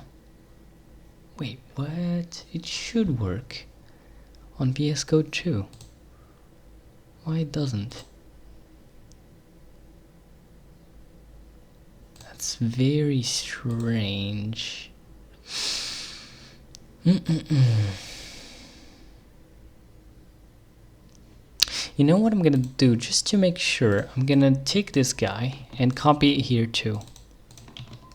Just to make sure, because maybe VS Code is using that instead. Maybe because I have two PowerShells and VS Code is using another one. I don't. There you go. As you can see, it works now. Perfect. It works in VS Code. As you can see, there's a lot of crap. But it works. Perfect. Now, the nice thing about this is that right now I could say get some module add, for example, vc package. So, well, ooh, it's not. What? Git init, and let's add the get some module here. And right now it's actually gonna tell me how much time is left. And here it tells me the cmake version. that I'm using. Especially for me, since I'm making tutorials, it's pretty useful for everyone to see the versions of the tools I'm using. If you were on a Python environment, it will tell you like the Python version and so on. But yeah. And as you can see, this took 22 seconds. So it's going to tell you how much every command takes and a lot of other features. Either way, we're good. Now we added vcpkg submodule and we created a git. Oh, I think... You know what? I'm just going to delete this because I think I have said git init in the wrong directory. That's why git ignore wasn't being... Yeah. Make sure you don't fall into such traps. It's really crazy, but yeah. Delete cache and reconfigure. So this is how you reset your cmake. You just delete the directory and you say Ctrl+Shift+P and then delete cache and reconfigure from cmake. And there you go. Perfect. And here you have the git stuff. Perfect. And yeah. Now we could add a new src directory here and put our main.cpp file there. And since we have changed the location, we have to go to our cmake list here and change the path here too. Now, how can we use vcpkg here? Well, we gotta go to our cmake presets and we gotta add a variable. And this variable is cmake, let's see, toolchain file. And well, definitely not that. Let me tell maybe if we want Copilot to help us exactly how we want, we could tell it vcpkg and then it would do that. Nah, that sucks. Alright, actually that's good. Perfect. So this is how you do it. Source directory /vcpkg/scripts and so on. Let's remove this. And expected a comma. Whoops. What's going on here? Okay, so add a comma there and there you go. Perfect. Now this indeed would go ahead and do that, but you gotta add it to every single one of these pretty much. Add a comma here, and cmake toolchain file. But as you can see, you gotta actually copy all your variables for every single preset, which really suck. So instead of doing this, what you do, I'm just gonna create a new preset here. This preset would be hidden. So like when the user selects the preset that they want to use for this project, it wouldn't give them this preset here. And I'm gonna call this base, right? And then here I'm gonna basically put all the variables that all my presets wants to share. So install prefix, C-compiler. Actually C-compiler changes from one preset to the other, so I'm gonna remove those. The build type, same thing. The only thing right now I want to share is the cmake toolchain file, and why not the install prefix. And that's basically it. And the description, we don't need these, and we don't need a display name. It's not even gonna be displayed, in fact. And I hate that it generates this. In fact, you don't need any descriptions or whichever the heck. Who cares? And yeah. Well, if you're gonna basically publish this, you really don't want this here. But for local use though, this is fine. I wonder if there's like a way to, you know, distinguish between clang-cl of clang and yeah. But either way, fine. Who cares? Now what we're gonna do is we're gonna basically say here for every other preset we're gonna say inherits base, right? And now since we inheriting that, we don't need to include these variables in there that are shared. Remove them. Remove.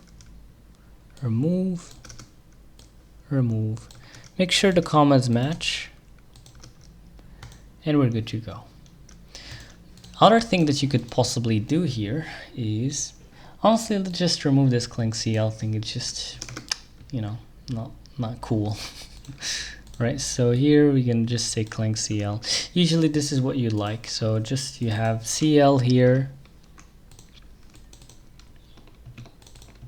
cl, you know, and this is clang-cl basically.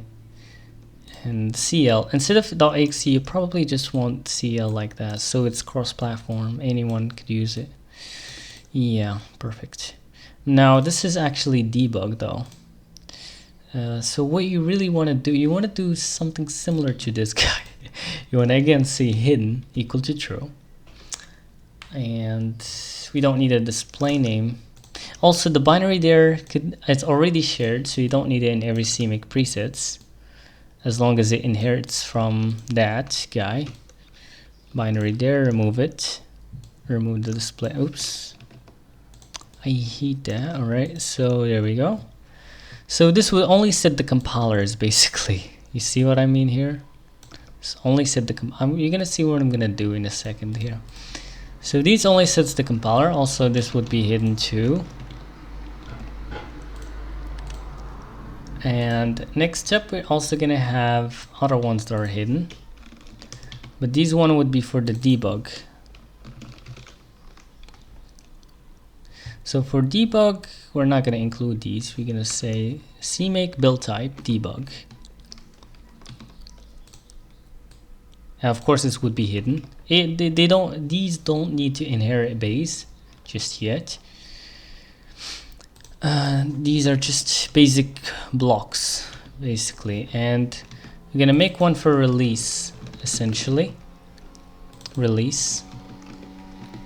There you go. And now what we could basically do is, yeah, exactly what's happening here.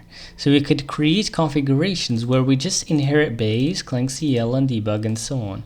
So as you can see, cl debug, cl release, and there you go.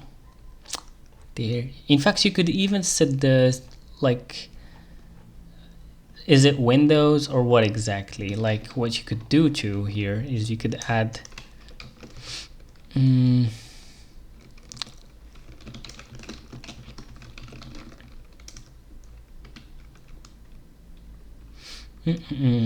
inherits, well, no, I mean the architecture, system Windows Arch. Yeah, GitHub Copilot didn't really understand me, but basically you could, yeah, you could say hidden true, cache variables. Oops, what's up? Let's remove this. So Windows x64,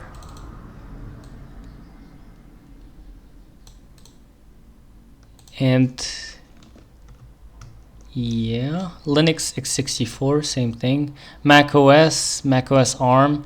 There's even a Windows ARM 64, and there you go. Now once you're done with that, you could also now basically make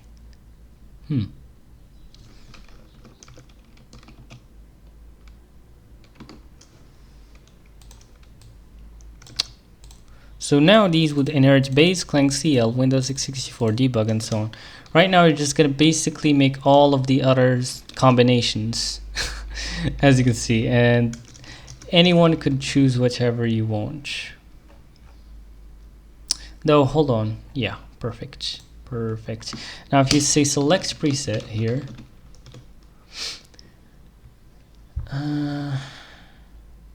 for some reason it's not picking them up. Why? In fact, even the toolchain file, you could make it so that it's vcpkg, but there's no need, honestly. That's too much. Too much. Let's just remove, well, honestly, yeah, that is true. Because, for example, on Linux, you, no, it's fine. Never mind. Never mind. Let's not go crazy over this right now. I kind of have a little bit of perfectionism that always holds me back. Oh, because they're hidden. That's why. GitHub Copilot is not always great. Let's remove these.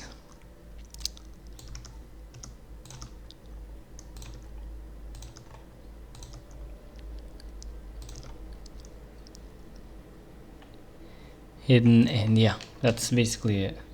So right now anybody could compile our project.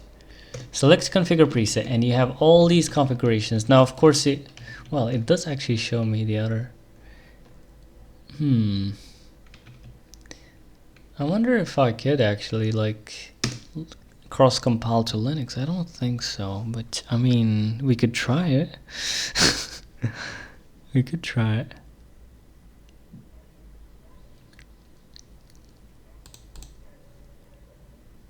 Would it really work? Weird. What?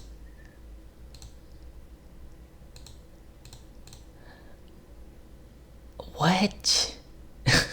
That's very strange, but anyways, fine. Never mind. So as you can see, every configuration actually gets its own thing. Either way, right now let's actually try to use vcpkg. How are we gonna do this? Well, we added vcpkg, great, and we added the toolchain file thing, which is also great. Now let's actually basically create a vcpkg project here. So /vcpkg, vcpkg.exe. Oh, we need to bootstrap it first. Bootstrap vcpkg first. So this would basically give you the exe. And right now we could say vcpkg exe new -- application. What this would do basically, it wouldn't do much. It would just create two files, vcpkg.json and vcpkg configuration. Now what you could do is you could use the vcpkg to add port, let's say SDL3. Right? And yeah, and now that would basically add it here. Perfect. What's next? Now let's actually try this, try to compile this.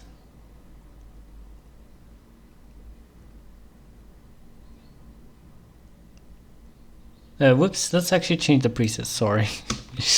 Let's change the configure preset to, let's just go with CL, Windows 664. I recommend that to be your default, because it's basically MSVC.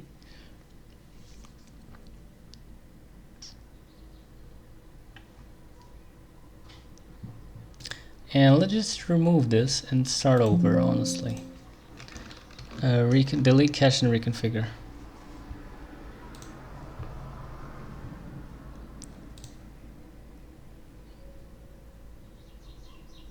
And yeah, right now it's going to go ahead, use vcpkg to grab SDL3.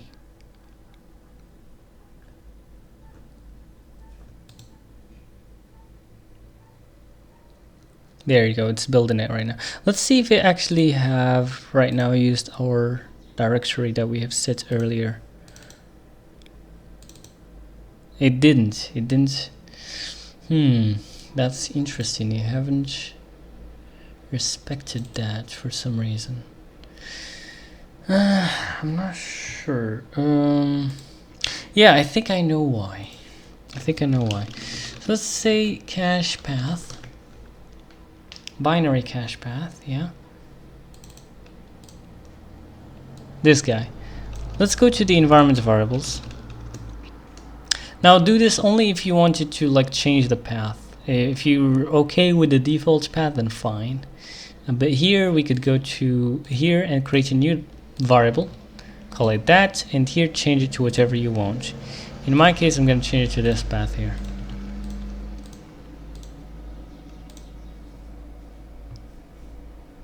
And I could just restart vscode maybe. So we could pick up my new environment variable. And delete cache and actually it's already doing it itself. Perfect. Now let's see. Did it respect it? So far it doesn't. Interestingly, I'm not sure why. That's weird. Let's try again.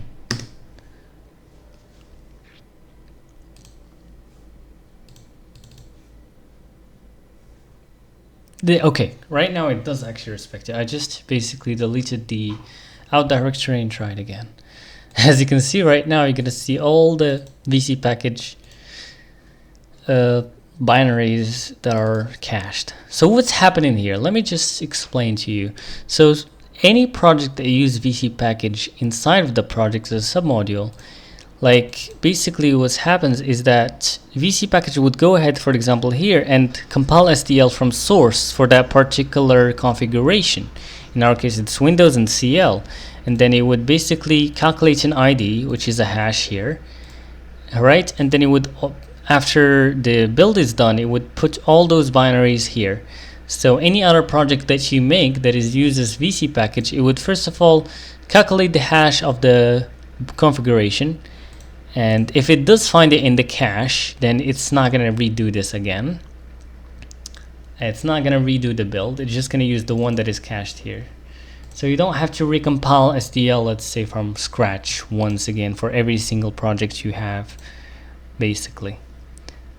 Right now, if we build this, everything is fine. Though, one thing, right now we need to link. Yeah, we added SDL, but we haven't linked to SDL. So how are we going to do this?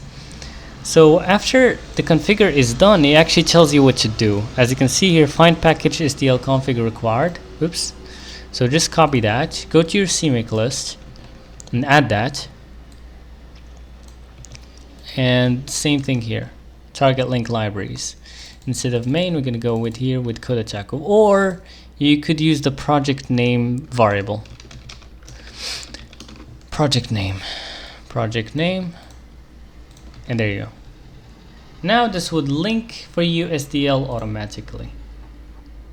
And like basically every library you add, it would tell you exactly how to actually compile it. Unless if it's using pkg config, it does give a cmake targets, which then you have to use pkg conf, but that's another story pretty much.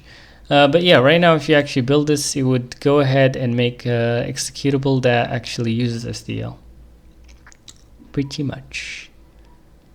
Perfect. Now let's actually try to use SDL. And as you can see, our settings is probably making, wait,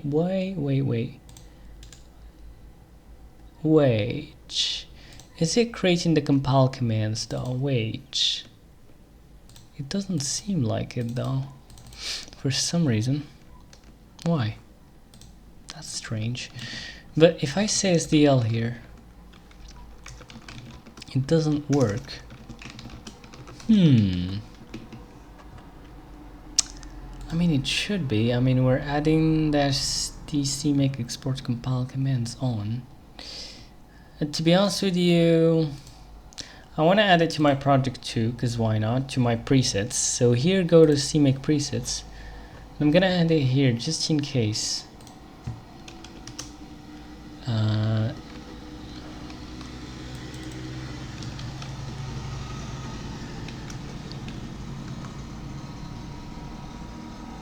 I'm not sure why it didn't respect my cmake configure arg here. I don't know why.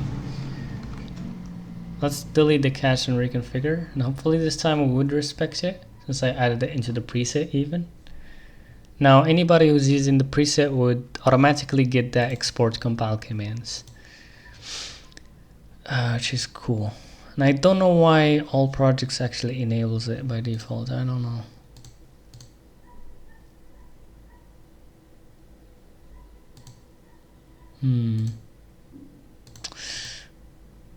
But why does it work? Weird.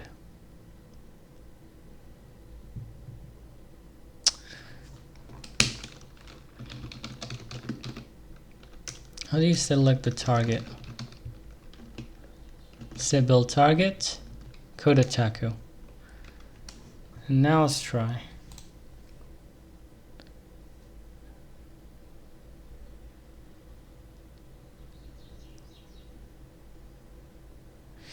Cout is not a member. Something strange happening here. Am I selecting the right preset?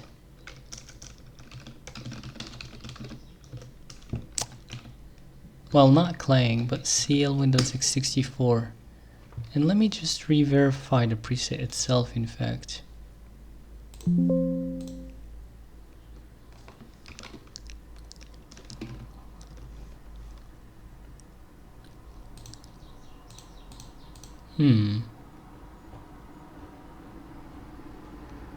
So that's strange.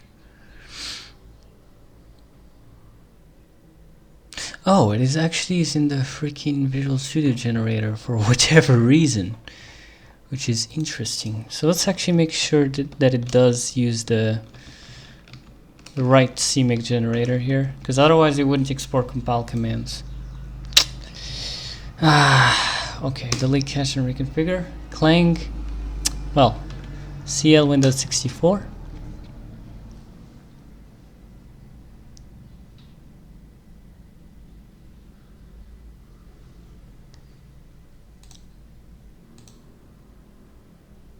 And it's still doing what? What? I'm confused.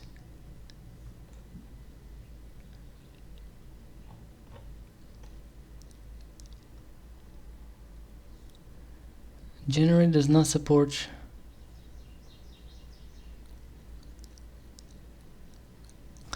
Huh. Okay, so apparently it doesn't support that, huh? Weird.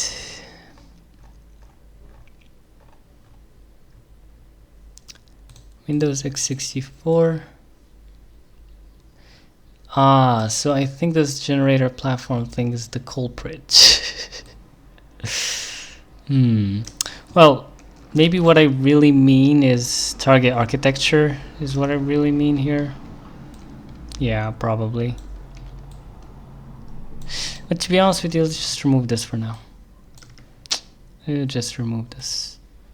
In fact, let's remove this whole thing here. It's really annoying.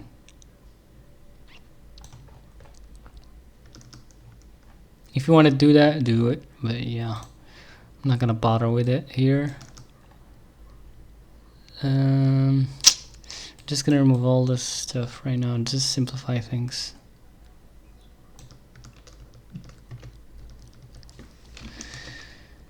And there's even ASAN, you could use that. TSN, though I think that's only available on Clang, but who cares anyways. Right now, just go with Windows, please.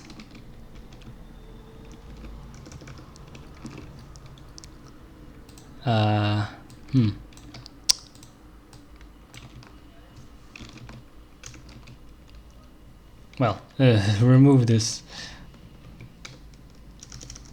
There you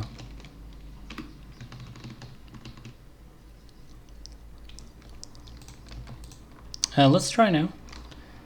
Well, Control-Shift-P, select configure preset. Well, it shouldn't be hidden, that's for sure. And it should inherit stuff, yeah. Let's let it inherit stuff. Base. It wouldn't inherit some other things. CL and debug, yeah. Alright, now let's configure preset Windows, and now this should work. Let's just again remove the out directory here. Delete. And let's try again. Delete cache and reconfigure.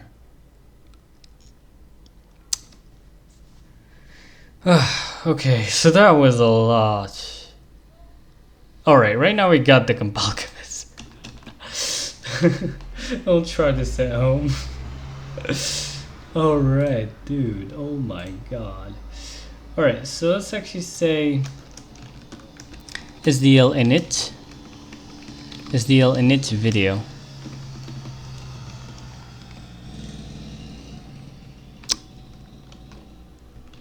And even SDL create window, why not? So the width is 800, the height 600, the window flags, SDL window resizable, for example, here. And this could not create window. In fact, if not, SDL init video, then do that.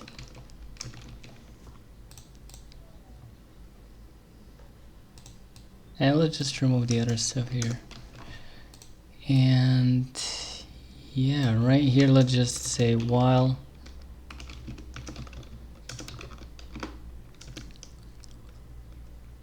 true. Or honestly, let's have a for loop instead. I'm not sure why I added this stuff here. Oh my god, it's so annoying. For boolean running is DL event quit.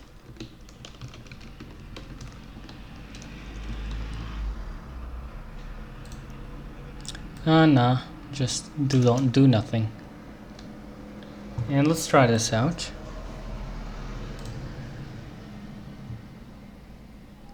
And we got a window from SDL. Perfect. It's that simple, pretty much. Now you could also run this in WSL right now. Let me show you. You could run the same exact project in WSL. But though we gotta add one for one for Linux.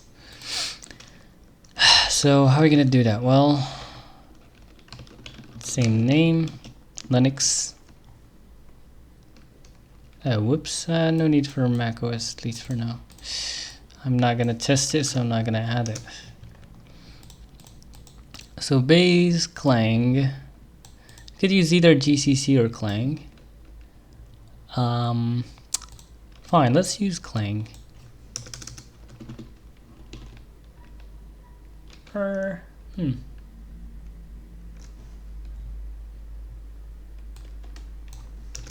Do we have clang there? Whoops. Do we have clang? No, we don't. So let's add clang. Freak, dude, what the heck? Linux. Well, name Linux clang. Bro, what? Linux clang and just say cmake cache variables, yeah. Now let's just inherit Linux clang, please.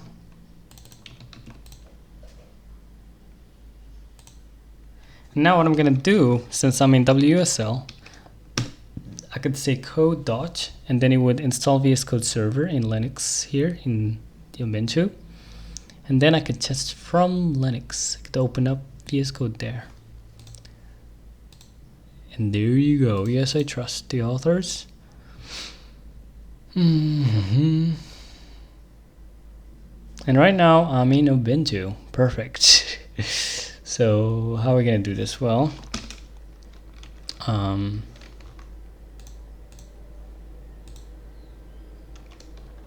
let's see what we're gonna do here.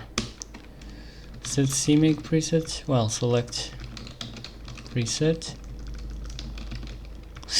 I don't know why sometimes. Oh yeah, I need to right now basically install all my stuff. Yeah, I need to install all my stuff right now. Let's install all in WSL Ubuntu. All of them.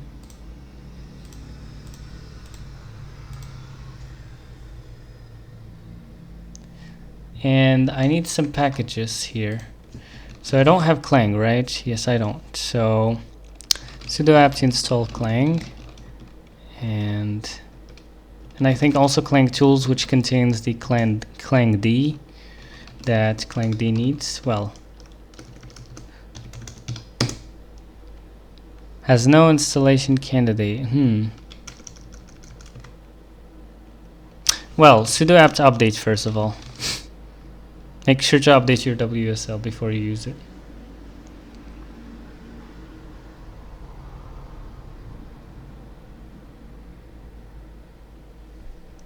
Sudo apt upgrade. So we upgrade all the Ubuntu packages.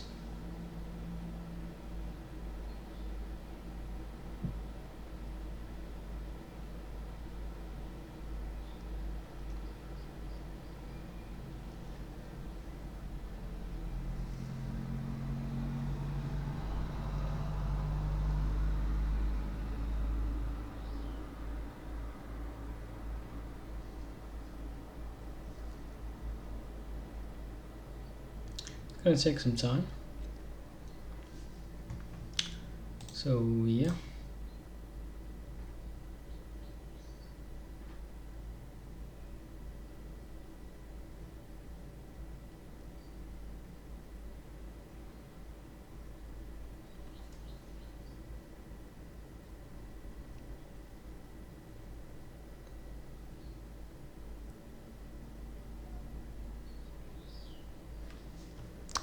Now let's see if I have clang. I don't. So sudo apt install clang, and as I said, clang tools, which probably would contain the clangd, the language server.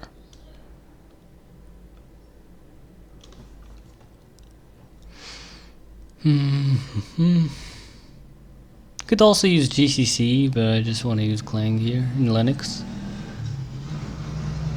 In fact, I also wanted to use it in Windows, but it always doesn't work for whichever reason, unfortunately.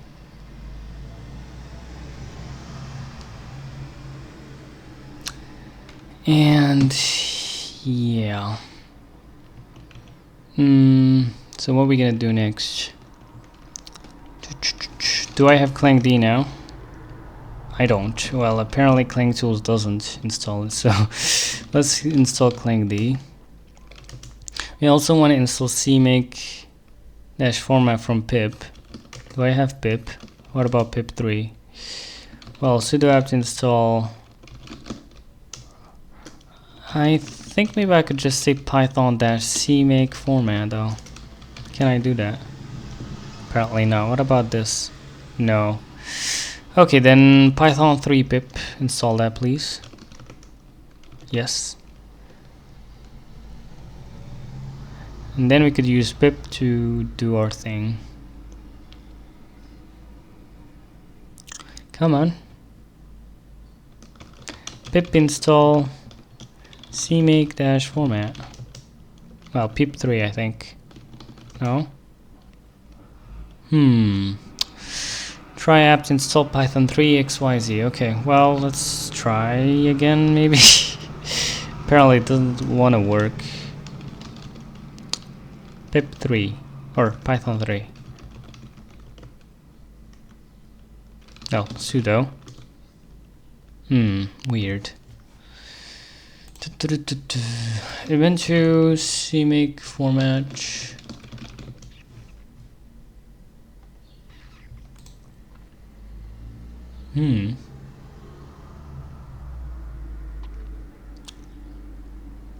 Well, apparently it's called cmake-lang for some reason, I guess. Weird. Weird. Weird. Well, there is a cmake-format. Ah, okay. Alright. Sudo apt install cmake-format. Yes. And there you go. Perfect. Alright, cool. Now let's go ahead to main.cpp.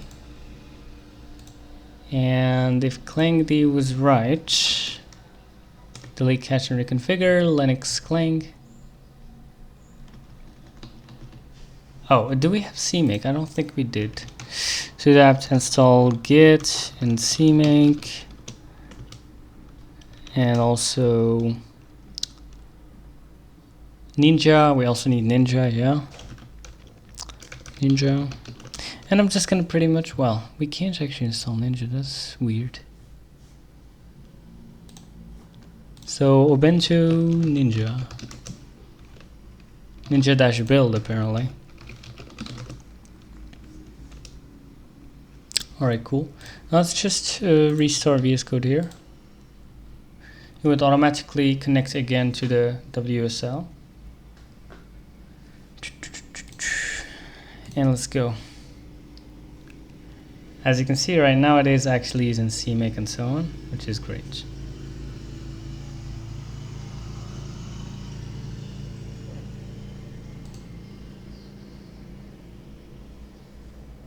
Perfect. Now let's see if this would work on Linux. Okay, so it needs wait. Can I check the cmake presets?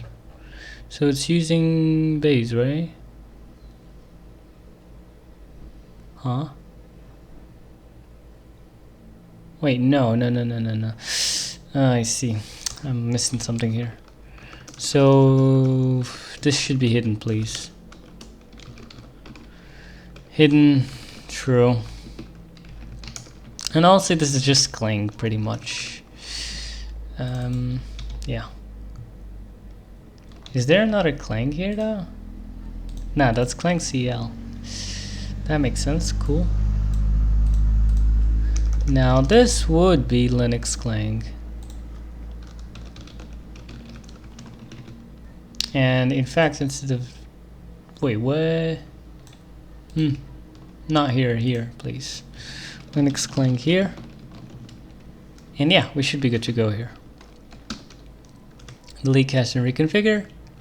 Linux clang. And let's just remove the out directory.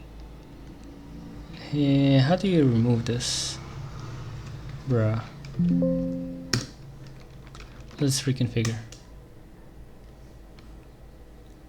Okay, Ninja.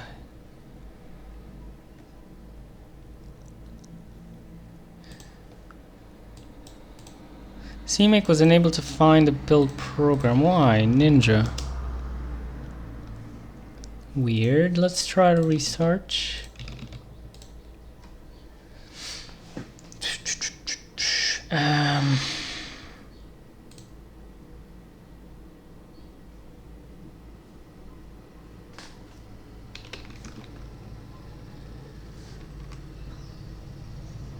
Like, why the heck you can't find Ninja?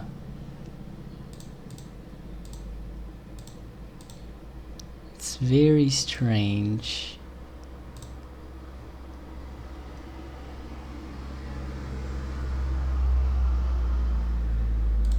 Very, very strange.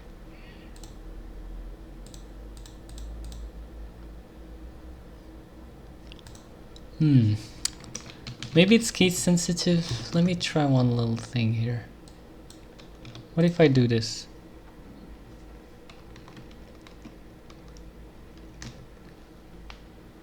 Nah, doesn't matter, I guess.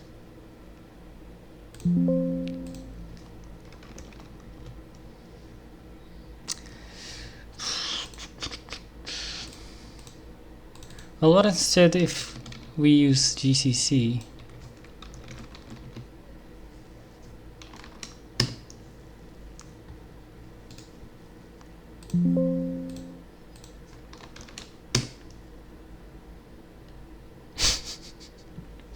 Why you can't find Ninja? That is freaking ridiculous.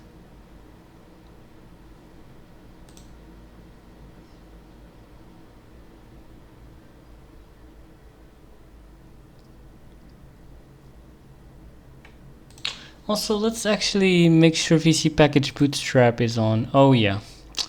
Let's so vcpkg is failing to install basically. Let's take this back into what it was before. Maybe this is the culprit. So on Debian and Ubuntu derivatives, let's actually install these dependencies. So vcpkg is able to build. Unfortunately, in vcpkg you have to, like in Ubuntu and Linux, you have to do the dependencies yourself through the package manager. It just can't do it for you. Now let's try to reconfigure. And right now bootstrapping vcpkg, great, and right now it's installing vcpkg, perfect. As you can see, after you do these dependencies, you're good to go. Maybe that was just a problem. In fact, maybe Ninja was there already. I don't know, we'll see. But it's great actually that you've seen my mistakes, so you could see how I handle my mistakes. You know, just look at the screen. Oh my god, dude. Like, seriously, C and C++ tooling really sucks. C-Line just works, by the way, until you need some more advanced cases where, like, C-Line just slows you down. instead of helping you up. Especially if you're gonna be using like multiple languages or some custom build system things or whichever. And also it's not like free. You need a license. I mean, there is the non-commercial license, but well, it's just a non-commercial license. You still gotta pay for it if you're using commercial stuff and stuff. Either way, it's just better to have everything in VS Code anyways, you know. Right now, as you can see, vcpkg is doing its job, which is great.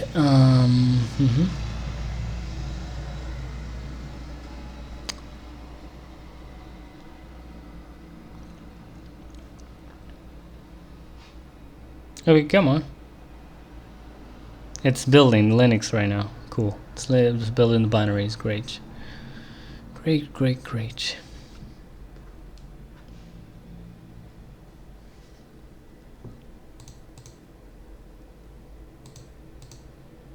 Perfecto. Oh well, I didn't find pkg config, so let's actually install that too. Yes. Thank you. Let's try again now. Delete cache and reconfigure. And yeah. You're probably gonna ask me to maybe delete some other stuff that SDL3 needs. Maybe. I don't know. We'll see.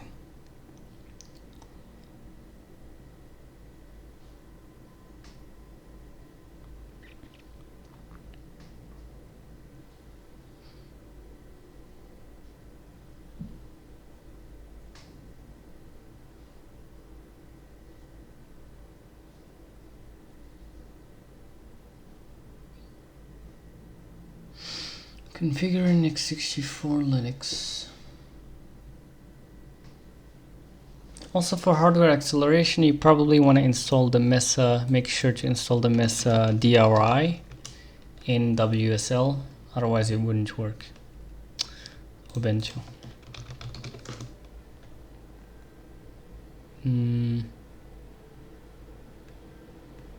Yeah, libgl Mesa DRI.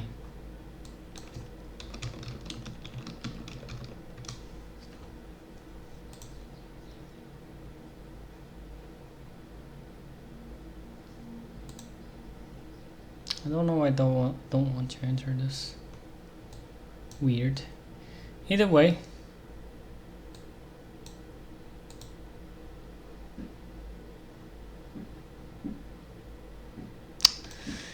This is so slow. libgl 1-mesa-dri. Just install this package pretty much to make sure hardware acceleration works in the GPU pass-through works in WSL. Either way, right now it's actually building stuff that SDL needs, essentially, like Meson and so on. Though, if I just install Meson, vcpkg wouldn't have to build it itself. Yeah.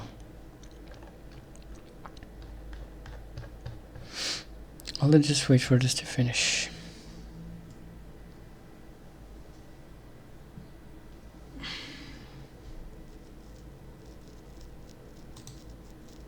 You could also install, you know, Fish and Starship that we have done earlier, if you want that here.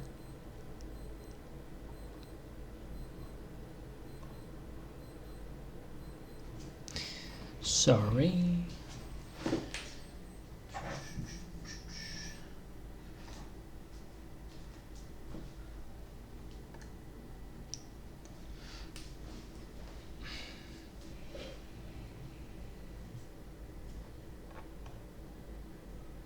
Let's also download the automake. Oh boy.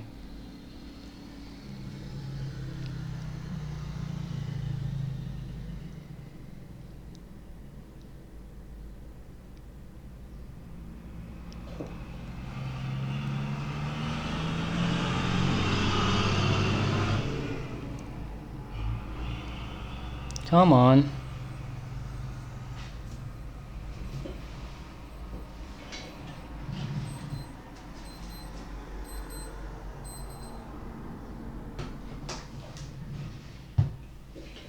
Okay, is it done? Alright, we have some other crap that we need to install. Yeah, let's do that. Oops. Control copy, let's do that. Let's also install for it Meson, because why not? And there we go. Now let's try to reconfigure. Alright. Protection compiler hash.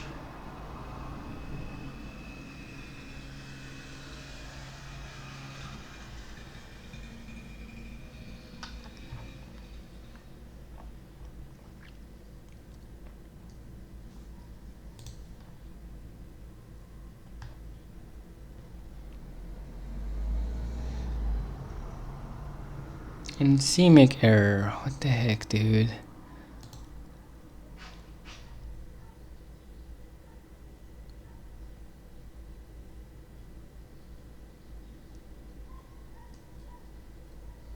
Yo, what's going on here?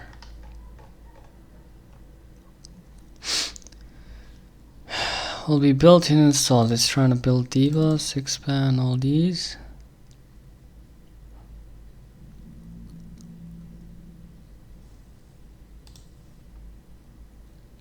Oh, it needs, so libxscript needs this guy. So sudo apps install, yeah.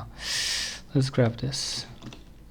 As you can see, in Linux, you have to pay attention to the errors. It tells you like what you need to install to make something work. Like vcpkg just cannot do that for you because, you know, Linux have their own package managers apparently. And by the way, there's the same problems and even worse in Conan. Though some things are better a bit in Conan. Well, basically Conan is like vcpkg, but Conan gives you binaries, but there's a catch. The binaries only if you're using the same compiler that those binaries are compiled in, and the same exact configuration, which is usually the case, because usually not the case because those compilers are so freaking old, the ones that Conan uses. So and the other thing, they don't have as much libraries available as vcpkg. And what else? It's using Python, which is nice if you want to do some advanced build system stuff. But then you also need to write Python stuff. But yeah, that's my thoughts about it. That's my thoughts about it, pretty much. Generally, I find there's also CPM, which like you don't need.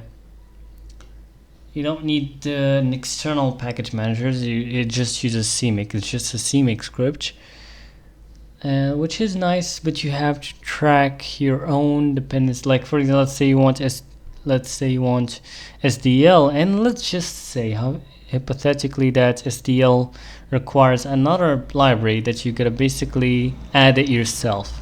And if that library itself needs other libraries, then you're gonna add them yourself into cmake. So it really it's such a mess. But the best way I found is this setup that I've shown you in this video, which is vcpkg plus cmake. And yeah, that's basically it.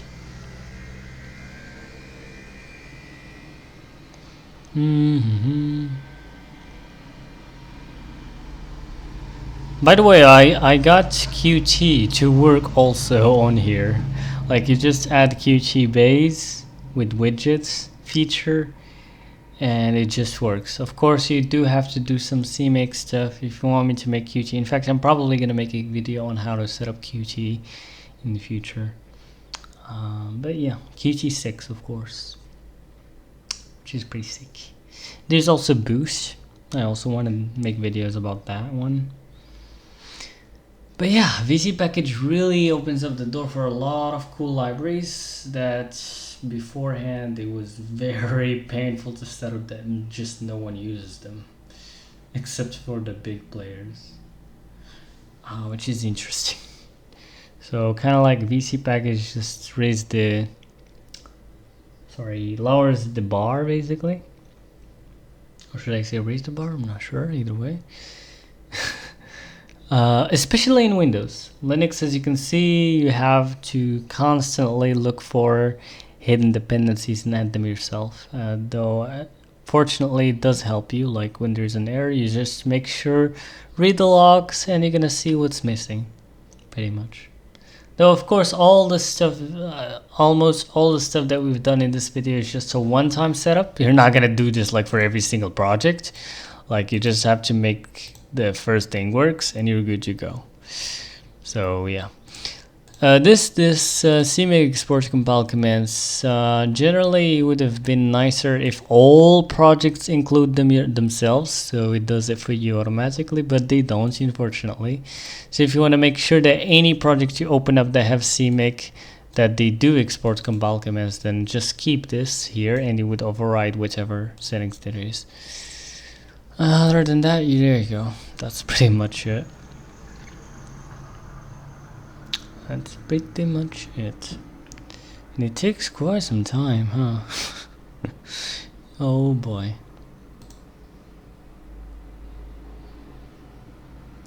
Oh boy, oh boy. Come on.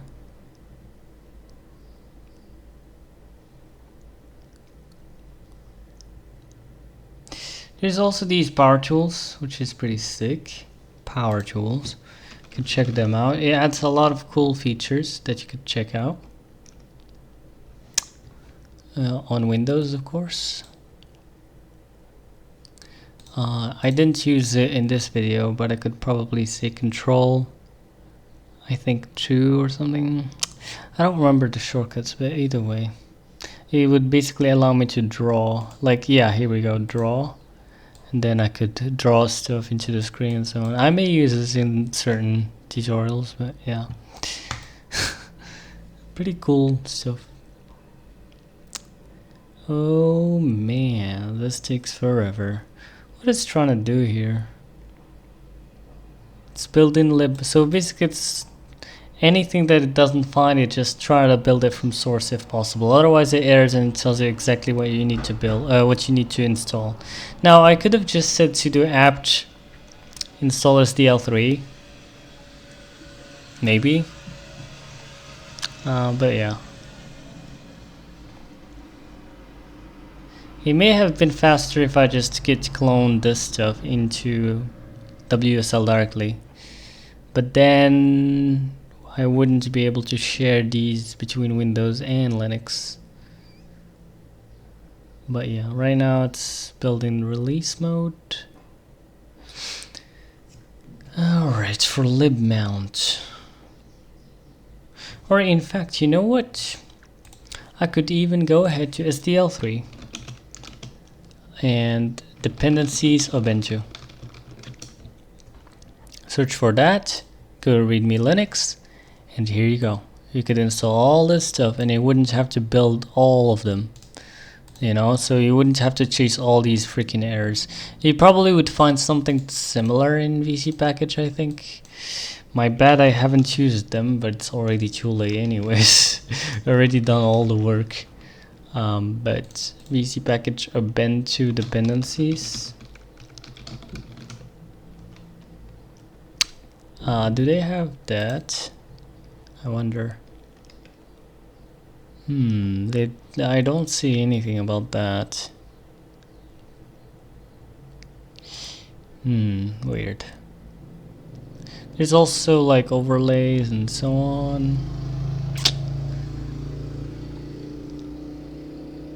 But anyways. Installing. Yeah, this takes forever.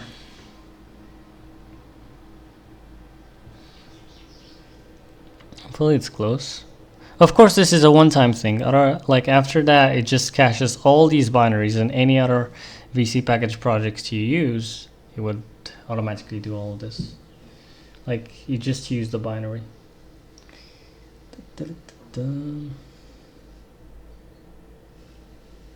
too canny. libzlma. Whoops. Whoops.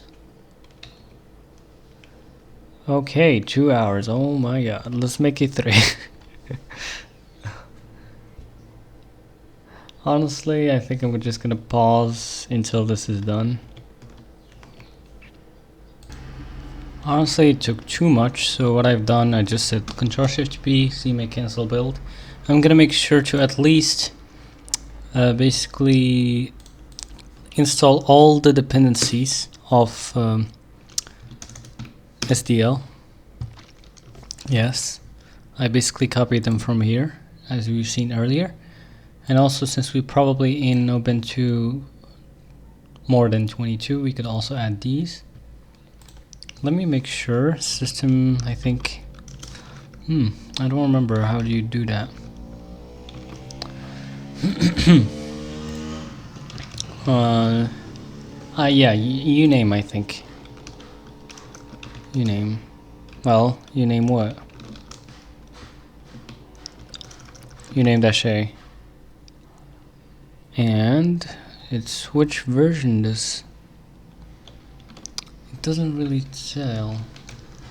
Ubuntu version command. LSB release apparently, okay. So it is more than 22, cool. So sudo apt install. Oh, whoops. And let's also install the stuff that it told us. And I think probably if I've done this before the build, it would have been way faster. So I deleted the cache and reconfigured right now. Though of course it still have the like when you actually, let's say, cancel a build, it still have the binaries that it already compiled cached. As you can see, it's already installed. So it still have to install these apparently for whichever reason. dbus, right? Can I just install dbus? Hold on. If I see cancel build and I try to install dbus too. Well, it's already installed, huh? Well, I don't know. Let's delete cache and I'm gonna come back after it's done. Okay, it's finally done. Took years. I think probably it's because I'm like using the Windows file system in WSL. I should have probably, said git, like basically push this into a git repo and then basically clone this into my own WSL system, right? Instead of doing this. Maybe that's why, because it was slow. But of course, sorry, this was a one-time thing, so it wouldn't happen again, because all these packages that it built, they got pretty much cached, so that's great. Other than that, right now it's actually done. Let's just build right now. So it's done reconfiguring. And it's actually, let's try to run this now, hopefully. And there you go. Now we got Hello World window using SDL. And that's pretty cool. Now, I'm not sure why. I mean, there is compile commands, so why this is not working though? Weird. Oh, clangd. So why though? Let's try to rerun this vscode. So as you can see, using vcpkg on Linux systems actually really suck. You have to watch for all these dependencies. Though there is a better way, at least for Linux systems. And honestly, I would really consider, if you want your users, the ones that's gonna build your application, to have a nice time. Instead, what we could do is apt install libsdl 3-div. Well, what? libsdl3-dev ubuntu apt.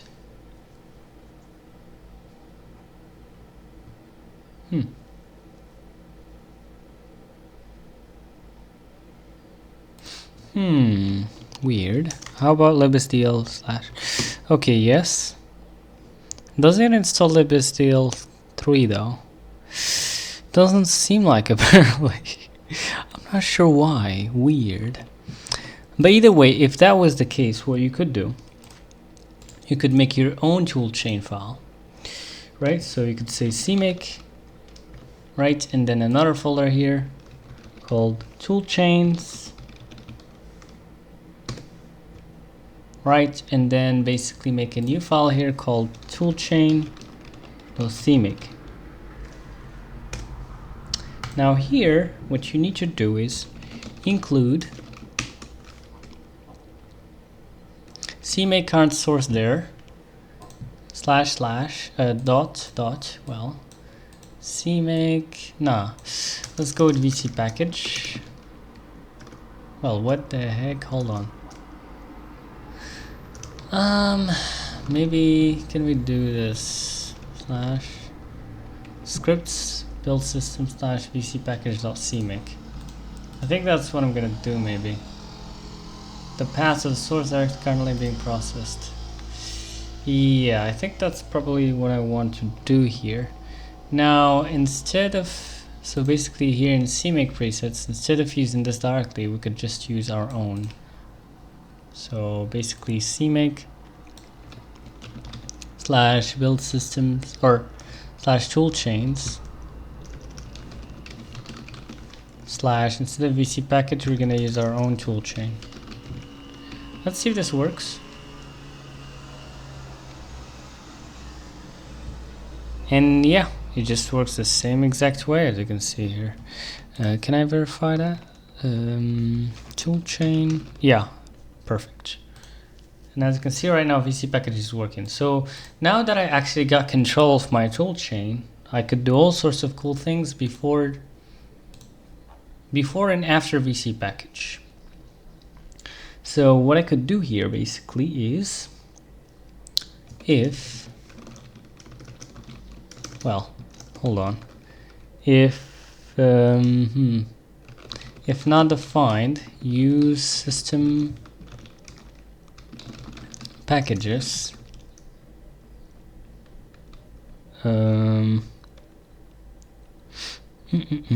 or not use system packages, then we're gonna basically include this. And if, right, am I doing that right? I think that's basically it. Let's try this, make sure it's working. But right now, if I go ahead and basically define this in my settings, for example, -d on,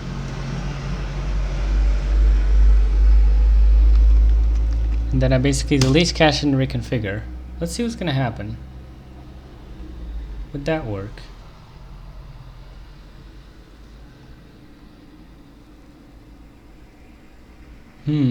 What's up? So cmake error at toolchain.cmake true. What? It was working though. What's up? Weird. Well, how about we do // vcpkg, I guess? What about now?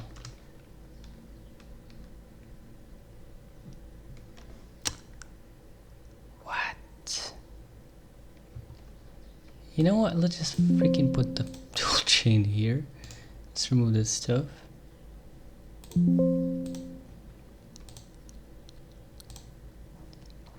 And let's just use this.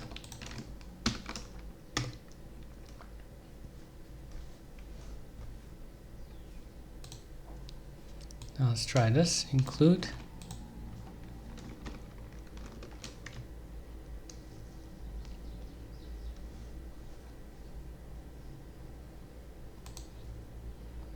Cannot find requested file.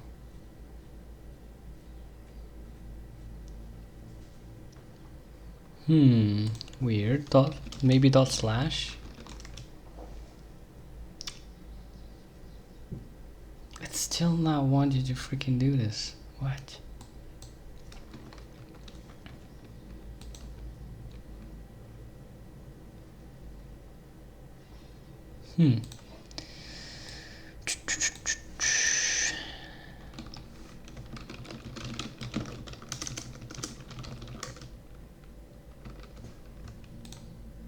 Let's try this.